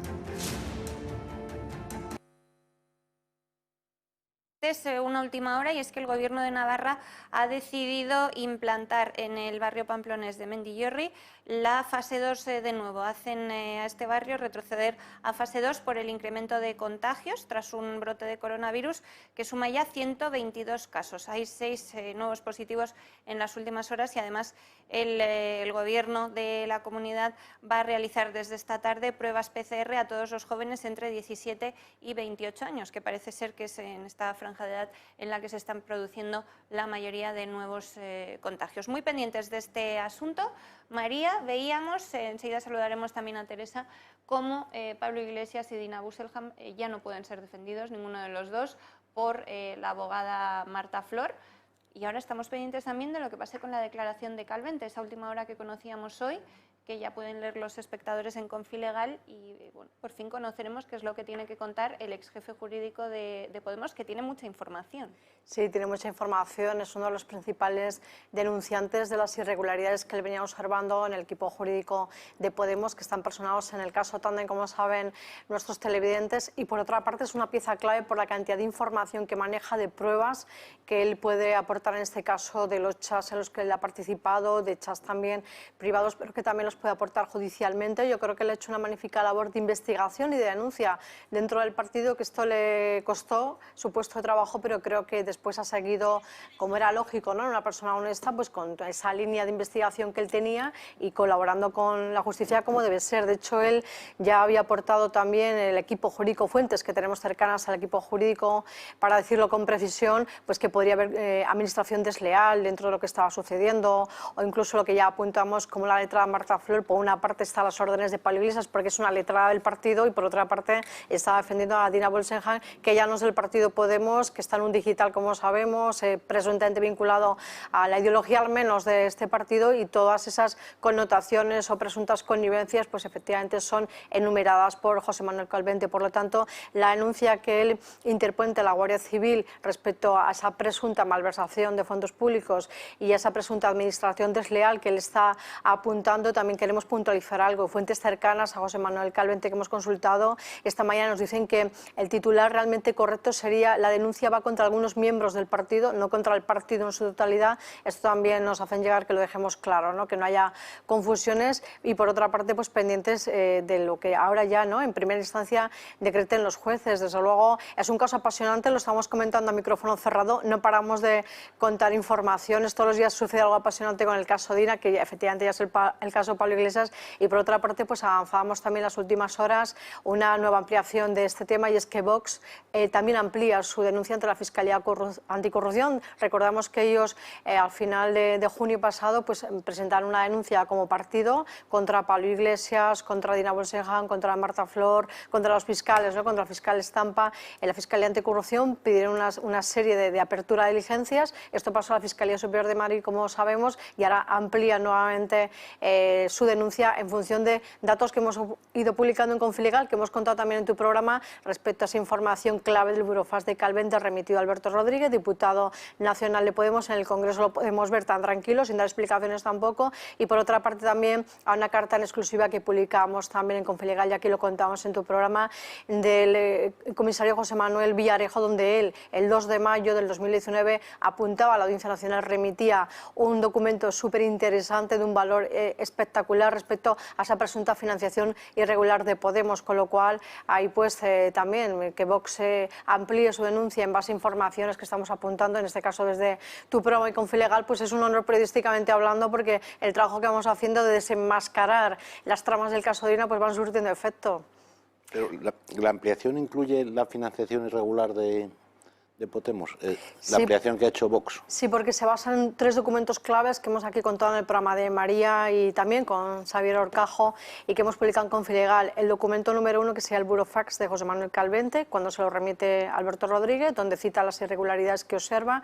El documento de la carta de José Manuel Villarejo al juez García Castellón respecto a lo que él estaba ya investigando, informaciones de servicios secretos de otros países sobre financiaciones para Podemos procedentes de Venezuela y de Irán. En este caso, Villarejo dice que le cortan esa vía de investigación, pero que se tenía que haber investigado, y entonces Vox también apunta con este documento, y nosotros también lo apuntamos a la Fiscalía Superior de Madrid desde nuestro programa, desde La Ventana Indiscreta. Y un tercer documento clave, que sería el informe de la jueza Lucía Barrancos del caso Unión, donde también denuncia irregularidades en la instrucción del caso Unión, donde el fiscal Ignacio Estampa se encargaba de las investigaciones, y por tanto pues tenemos 3 documentos claves: actuaciones de Estampa en el caso Unión en Lanzarote, las denuncias que hace José Manuel Villarejo respecto a la financiación de Podemos pendientes de investigación, y por otra parte pues lo que ya sabemos de las declaraciones importantes que hace José Manuel Calvente a través del Burofax. No accedemos a ninguna entrevista con él de momento, estará pendiente de que le llame la Fiscalía, como es lo lógico, y entiendo que él va a aportar todo lo que pueda en este caso, donde él lidera, ¿no?, abandera esa denuncia contra su propio partido.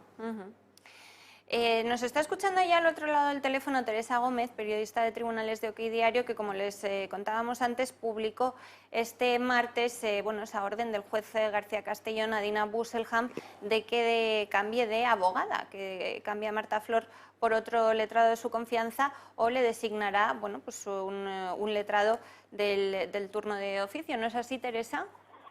Así es, María. Acordémonos que esa petición ya se la hizo el juez Manuel García Castellón a Dina Busselham y, por supuesto, a esa abogada Marta Flor, porque entendía que existía un conflicto de intereses al compartir ella abogada con Pablo Iglesias, que acaba de ser expulsado del caso Dina. ¿Qué es lo que hizo Pablo Iglesias? Pablo Iglesias intentó engañar al juez Manuel García Castellón y dijo, bueno, pues para que no tengamos los dos la misma abogada y para que no exista ese conflicto de intereses, voy a cambiar yo de abogado.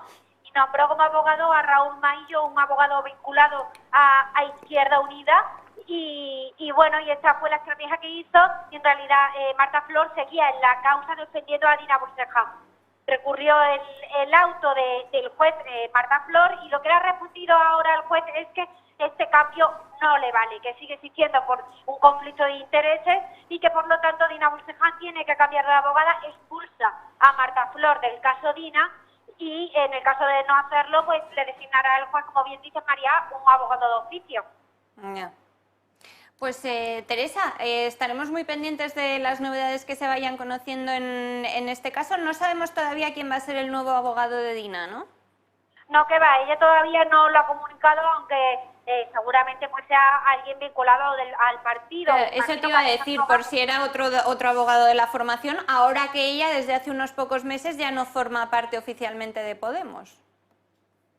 Claro, sí, será seguramente alguien vinculado al partido, o sea, al equipo jurídico, de Podemos. Alejandro Gámez, que es el otro abogado que está personado en Tande, imagino que podrá, dado que lleva la acusación popular de Podemos en la macrocausa, pero elegirá a uno de los muchos que tiene ahora mismo el equipo jurídico de Podemos. Todavía se lo tiene que comunicar al juez.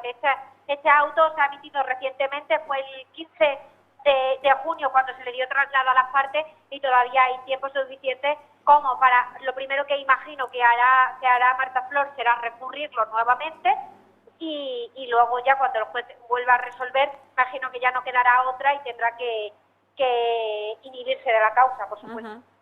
Pues Teresa, muchas gracias. Te leemos con mucha atención todos estos días para estar al tanto de lo que vayamos conociendo. Muchísimas gracias, María. Gracias, Teresa. Gracias. Bueno, y para terminar, hablabais de la financiación. Hoy publica el diario El Mundo como en al menos 3 ocasiones el Servicio Ejecutivo de la Comisión de Blanqueo de Capitales e Infracciones Monetarias elevó informes de inteligencia financiera al Cuerpo Nacional de Policía sobre posibles vínculos de empresas sospechosas de lavado de dinero con la productora de la que cobraba Pablo Iglesias, 360 Global Media. Es esa productora con la que él realizaba y producía sus programas Fort Apache o La Tuerca, que se siguen emitiendo. Por cierto, sigue presentando sus programas a pesar de ser diputado, vicepresidente segundo, y por todos estos programas cobra. Por eso es tan difícil llegar a saber cuánto cobra exactamente Pablo Iglesias todos los meses. Tomás, tú también te has referido a este asunto.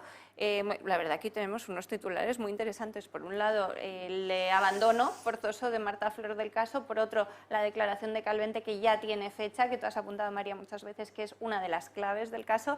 Y luego, no sé pues algo específico del caso Dina, pero vuelve a surgir el asunto de la financiación de Podemos.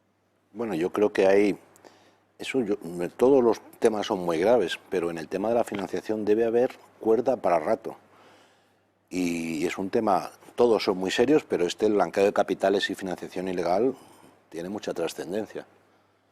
De esto seguramente puede aportar cosas Calvente, María, ahora nos dice. Bueno, claro, porque además es lo típico. Hoy leía también en el Mundo que por hacer un informe de 3 o 4 folios sobre una eventual moneda única para los países de la Alianza Bolivariana, que son Venezuela, Ecuador, Bolivia y Nicaragua, el otro fenómeno monedero había cobrado 425.000 euros. Eso es lo típico, la manera de dar dinero con informes falsos o con 3 hojitas que te lo pagan a precio de oro, pero eso no cuela.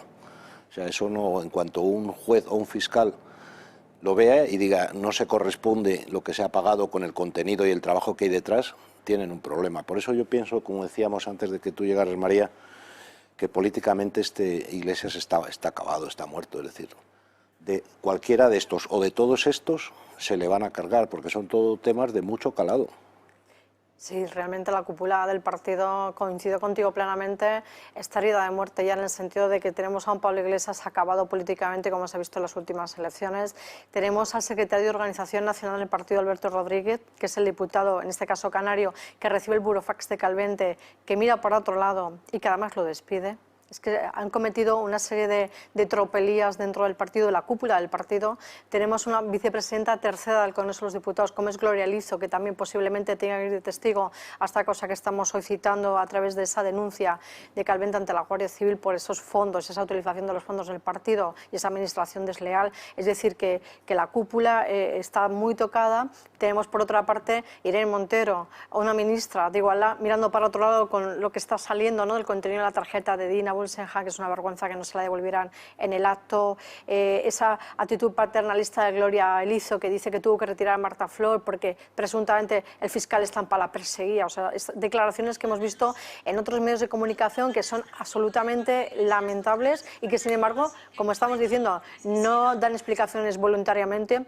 Por supuesto, dimisiones eso impensables, y parece ser que están agarrados, ¿no?, a sus cargos, a sus sillones, hasta el final, arañando, ¿no?, los días y las horas, hasta que entiendo que el camino que lleva a la justicia, con todas las denuncias, toda la información que estamos destapando muchos periodistas, pues al final sí que encuentra el cauce judicial adecuado, y efectivamente donde se tiene que sustanciar es en la justicia española. Y bueno, pues lo que hayan cometido, cualquier presunto delito, desde luego pues encuentren, ¿no?, la justicia que se merecen, y sobre todo que también sea un escarmiento político, ¿no?, para Podemos, que ha ido de abanderado contra las cloacas y personados como acusación popular en tándem, y lo que se está destapando ahora es de todo menos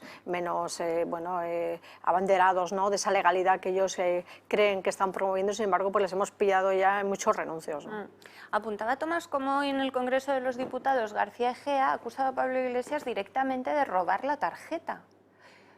Se puede interpretar como que le dieron la tarjeta y se apoderó de ella en vez de devolvérsela a su dueña. Pero como ya está incluso en entredicho que el robo se llegase a producir, como nos decían desde Podemos, sus abogados lo dudaban, pues ya no sé si es que a lo mejor está circulando, María, alguna otra información en este sentido, ¿no? Sí, nosotros siempre hemos dudado del caso Dina desde el principio porque fuentes cercanas también al equipo jurídico y a José Manuel Calvente nos decían que no había caso, que entre ellos mismos se había analizado lo que estaba pasando y esos pantallazos también que la propia Dina, ¿no?, podría haber sacado ella de su teléfono y compartirlos. Desde el principio no hubiera un caso. Lo que pasa que, bueno, como ya apuntamos también aquí, en su día parece ser, presuntamente, esto también entiendo que la justicia debería revisarlo, la letrada Marta Flor le podía haber ofrecido la denuncia de este robo del teléfono de Dina Bulsenham a los fiscales Estampa y Miguel Serrano en el caso Tandem antes de que la pieza se constituyera. Entonces, si tratan de constituir una pieza en despachos o en conversaciones entre fiscales y letrados del partido, bueno, pues ya pone un poco en entredicho también esa imparcialidad, esa realmente, ¿no?, una denuncia fundamentada, y parece ser que como más bien pues que Podemos ha querido utilizar ese robo para crear toda una estrategia política porque judicialmente se les ha caído, cada día se les cae un poco más. Pero la cuestión es incluso si el robo lo hicieron ellos, es decir, si montaron el tema desde el principio, inventándose el robo. Es una rumorología que puede estar circulando en el partido, como nos han comentado. Desde luego, fuentes nuestras de Podemos nos dicen que la credibilidad en este caso la tiene totalmente perdida la cúpula, que tampoco quieren explicaciones ni a los militantes, ni a las bases, ni a los cargos, ni a nada. Entiendo que una vez que esto ya se ha judicializado, entiendo que ya Podemos lo va a ver desde los medios de comunicación lo que contemos y desde las tribunas de los juzgados, porque de momento los directivos no dan explicaciones. A mí lo que me extrañaría mucho es que García Castellón permitiera que a esta persona, Dina, le defienda ahora otro abogado de Podemos, porque es un poco, va a tener el mismo conflicto de interés, porque la contraparte es la ejecutiva de Podemos, y García Castellón me sorprendería que les deje, eso es una nueva tomadura de pelo, o sea, quito a esta tal Flor. ¿Flor es apellido o es nombre? Marta Flor, sí, Marta Flor Núñez. Sí. Nombre sí. Marta, apellido Flor, vale. Sí. Pues y hay otro dato también muy importante que estás comentando ya, y es que cuando a Pablo Iglesias le interesa decir que son asuntos particulares en el Congreso de los Diputados para no tener que comparecer en una comisión, son asuntos particulares, pero las defensas se las paga el partido, son los abogados del partido, porque el caso Dina no es una cuestión política, al final es una cuestión particular. Pero por otro lado, él efectivamente, ¿no?, el contratar o el pagar abogados del partido para defender a Dina no deja de ser volver a incluir una cuestión particular, porque el robo del teléfono de Dina es una cuestión particular y no es una cuestión de partido. Por lo tanto, ese conflicto de intereses lo han estado saltando la línea continuamente hasta que el juez evidentemente ha tomado medidas. Nosotros habíamos apuntado ese conflicto de intereses también hace unas semanas, de esperar que el juez dijera hasta aquí hemos llegado, se tiene que preservar la imparcialidad judicial por encima de todo, las defensas tienen que ser íntegras con lo que estén haciendo y diciendo, y esperemos, como dices, que ningún abogado de Podemos vuelva a cruzar la línea y se atreva a plantear la defensa de Dina Bulsenham. Pero lo de que es un tema privado es de risa, si no fuera un tema tan serio, porque a Camps le despellejaron por 2 trajes, más privado que 2 trajes, que no estoy justificando lo de los trajes de Camps, pero vamos, comparado con esto es que no tiene nada que ver. Y ahora, como ellos son los que están en el lado malo, es un tema privado. Será privado porque si va a la cárcel va a ir él, no va a ir el partido, pero por lo demás es un tema absolutamente institucional del partido. Y que por otra parte lo que estás diciendo, si esto hubiera ocurrido en el seno de otro partido político, independientemente del color que tenga, ellos serían los primeros abanderados, otra vez personados como acusación popular, estarían en las redes sociales pataleando, ¿no?, con cualquier información, sí, claro, de este tipo, y ahora están callados. Bueno, sí, el mismo día que impidieron en el Congreso que hubiera una comisión de investigación sobre este tema con los votos de Podemos y del PSOE, ese mismo día o al día siguiente pidió una comisión de investigación para las cloacas y la... O sea, sí, claro, ellos quieren investigar a todo el mundo. No tiene límite, pero si se ha demostrado que no existen, que la única cloaca eres tú, pues él sigue R. A mí no me investigan, investigamos esas imaginarias cloacas. Y además estoy viendo en Twitter que ha dicho Irene Montero que el partido holandés tiene que ponerse a trabajar. Entiendo que el partido holandés es como han decidido ahora en Podemos llamar al Partido Popular por las negociaciones europeas, ya que tú mencionabas a Irene Montero, que no da una explicación de lo de Pablo Iglesias con Dina Bulsenham, que no es capaz ni de decir esto es violencia machista, sí, no lo es porque eran amigos solamente, no es capaz, es que no es capaz de dar una explicación, solamente llega y lee su papel, que no sabemos quién le escribe en el partido, y bueno, pues ella pone el ventilador y ahora pues que el partido holandés se ponga a trabajar. Y que en el fondo no deja de ser otro conflicto de intereses porque es la pareja oficial, oficiosa, Pablo Iglesias, pero por otra parte tienen cargos públicos en el gobierno. Entonces ahí, ¿por quién hablas? ¿A quién defiendes? ¿A tu marido o al vicepresidente segundo? En fin, que han cruzado tantas líneas, ¿no? Como estábamos comentando, que ahora esa maraña les ha cogido a ellos, yo creo que al final, ¿no? Vas cometiendo errores uno detrás de otro y al final esa maraña te empapa, como les está ocurriendo, y ahora es difícil pues desenmarejarla, ¿no? De hecho, también el burofax de José Manuel Calvente apuntaba que incluso había tonteos entre Marta Flor y este diputado canario Alberto Rodríguez. Eso también podría justificar de alguna manera que Alberto Rodríguez realmente le devuelva el poder a Marta Flor, volviéndola a incorporar en la causa Tandem cuando la habían echado por estas irregularidades, y sin embargo pues lo pagan con la persona que es Calvente y otra serie de abogados también que se sienten también acosados dentro del equipo jurídico. Es decir, hasta había tonteos o presuntamente tonteos entre Marta Flor y un diputado, ¿no? De Podemos. Aquí es grave, ¿no? Hasta qué punto han llegado estas líneas de mezclar lo personal y lo profesional, que al final les ha salido mal a ellos. Pero esto no se sabe si es un partido o una página de citas de eso, ¿no? Bueno, es que como hay ese nepotismo en el gobierno y en los partidos del gobierno, pues es que... Que da miedo pensar quién nos gobierna, da terror. Bueno, pues hoy cuando Macarena Olona interpelaba al ministro de Justicia y los diputados cuchicheaban y la que les mandaba a callar muy enfadados era Meritxell Batet, que es la novia del ministro de Justicia, pues es que, claro, son asuntos muy serios, pero es que te da la risa. No sabía que era la novia del ministro de Justicia. Sí, cuando ves a Irene Montero, decías defendiendo, yo creo que ni siquiera es capaz de defenderle, porque todavía si defendiese al vicepresidente, bueno, pues muchos pensaríamos, pues es que está cegada, porque es que es su novio y entonces ella efectivamente no ve violencia de género. Pero es que ella no es capaz ni de decir que no, porque ella evidentemente ve que eso está mal hecho, pero no es capaz de decirlo pues porque no quiere perder el ministerio o el liderazgo de ser la segunda de Podemos. Claro, y entonces pues es que da la risa, pero es muy serio, como decía todo. Podemos tiene una historia de purgas al más puro estilo por eso stalinista. Supongo que no se atreve a decir nada. Claro, es decir, ha aprendido todo lo malo, porque además casi todo lo que tenían era malo de los stalinistas y los leninistas, y este no se anda con chiquitas, este purga medio partido y se queda tan ancho. Y otro dato también interesante a nivel judicial, y es que el número 2, ¿no? de cuando Jorge Fernández Díaz era ministro de Interior, el número 2, Francisco Martínez, de la Secretaría de Estado, en ese momento de Interior, iba a comparecer también por la pieza Kitchen, que es otra de las piezas del caso Tandem, como sabéis, pero él con sus abogados ha apelado que mientras esté esta investigación a los fiscales de Tandem, que no van a comparecer, no van a hacer declaraciones, es decir, que esto es una cadena que va afectando a otras personas en las otras piezas de Tandem, que son 25 piezas, y que les está afectando a tal nivel que ya no quieren declarar mientras se esté sustanciando la investigación sobre los fiscales. Esto también es muy interesante, la repercusión que está teniendo lo que estamos destapando en otras personas implicadas o presuntamente implicadas. Vas a seguir, María, publicando esta semana, me imagino. ¿Quién va a ser la clave estos días? Seguimos apuntando al fiscal Estampa y al comisario José Manuel Villarejo. Estamos trabajando en líneas de investigaciones que será un placer compartirlas aquí con vosotros como siempre, y que no se lo pierdan esta semana, que vamos a sacar más datos relevantes. Pues María, muchísimas gracias. Te esperamos mañana para que nos pongas al día de, no de lo que suceda, porque ya sucedió, de lo que vayamos conociendo del caso Dina Pablo Iglesias. Tomás, muchísimas gracias. Gracias a vosotras, sí, muy Nos interesante. veremos la semana que viene, espero, ¿no? Sí, Luego la ya semana que viene nos estoy. despediremos hasta final de agosto. Y yo les voy a dejar hoy, reconozco que con un poquito menos de pena que otros días, porque la verdad, como con el programa hemos estado liados con el directo, no nos hemos podido comer todo lo que nos habían enviado desde Navarretinto Ibéricos. Aquí tenemos los platos. Y bueno, ahora cuando nos despidamos de ustedes, pues aprovecharemos, y María, que no lo ha podido probar, lo probará también. Les garantizo que no quedará nada. Si les damos un poquito de envidia, pues lo que pueden hacer ustedes es llamar al teléfono que están viendo en sus pantallas y les envían a casa en menos de 48 horas todo lo que ustedes quieran.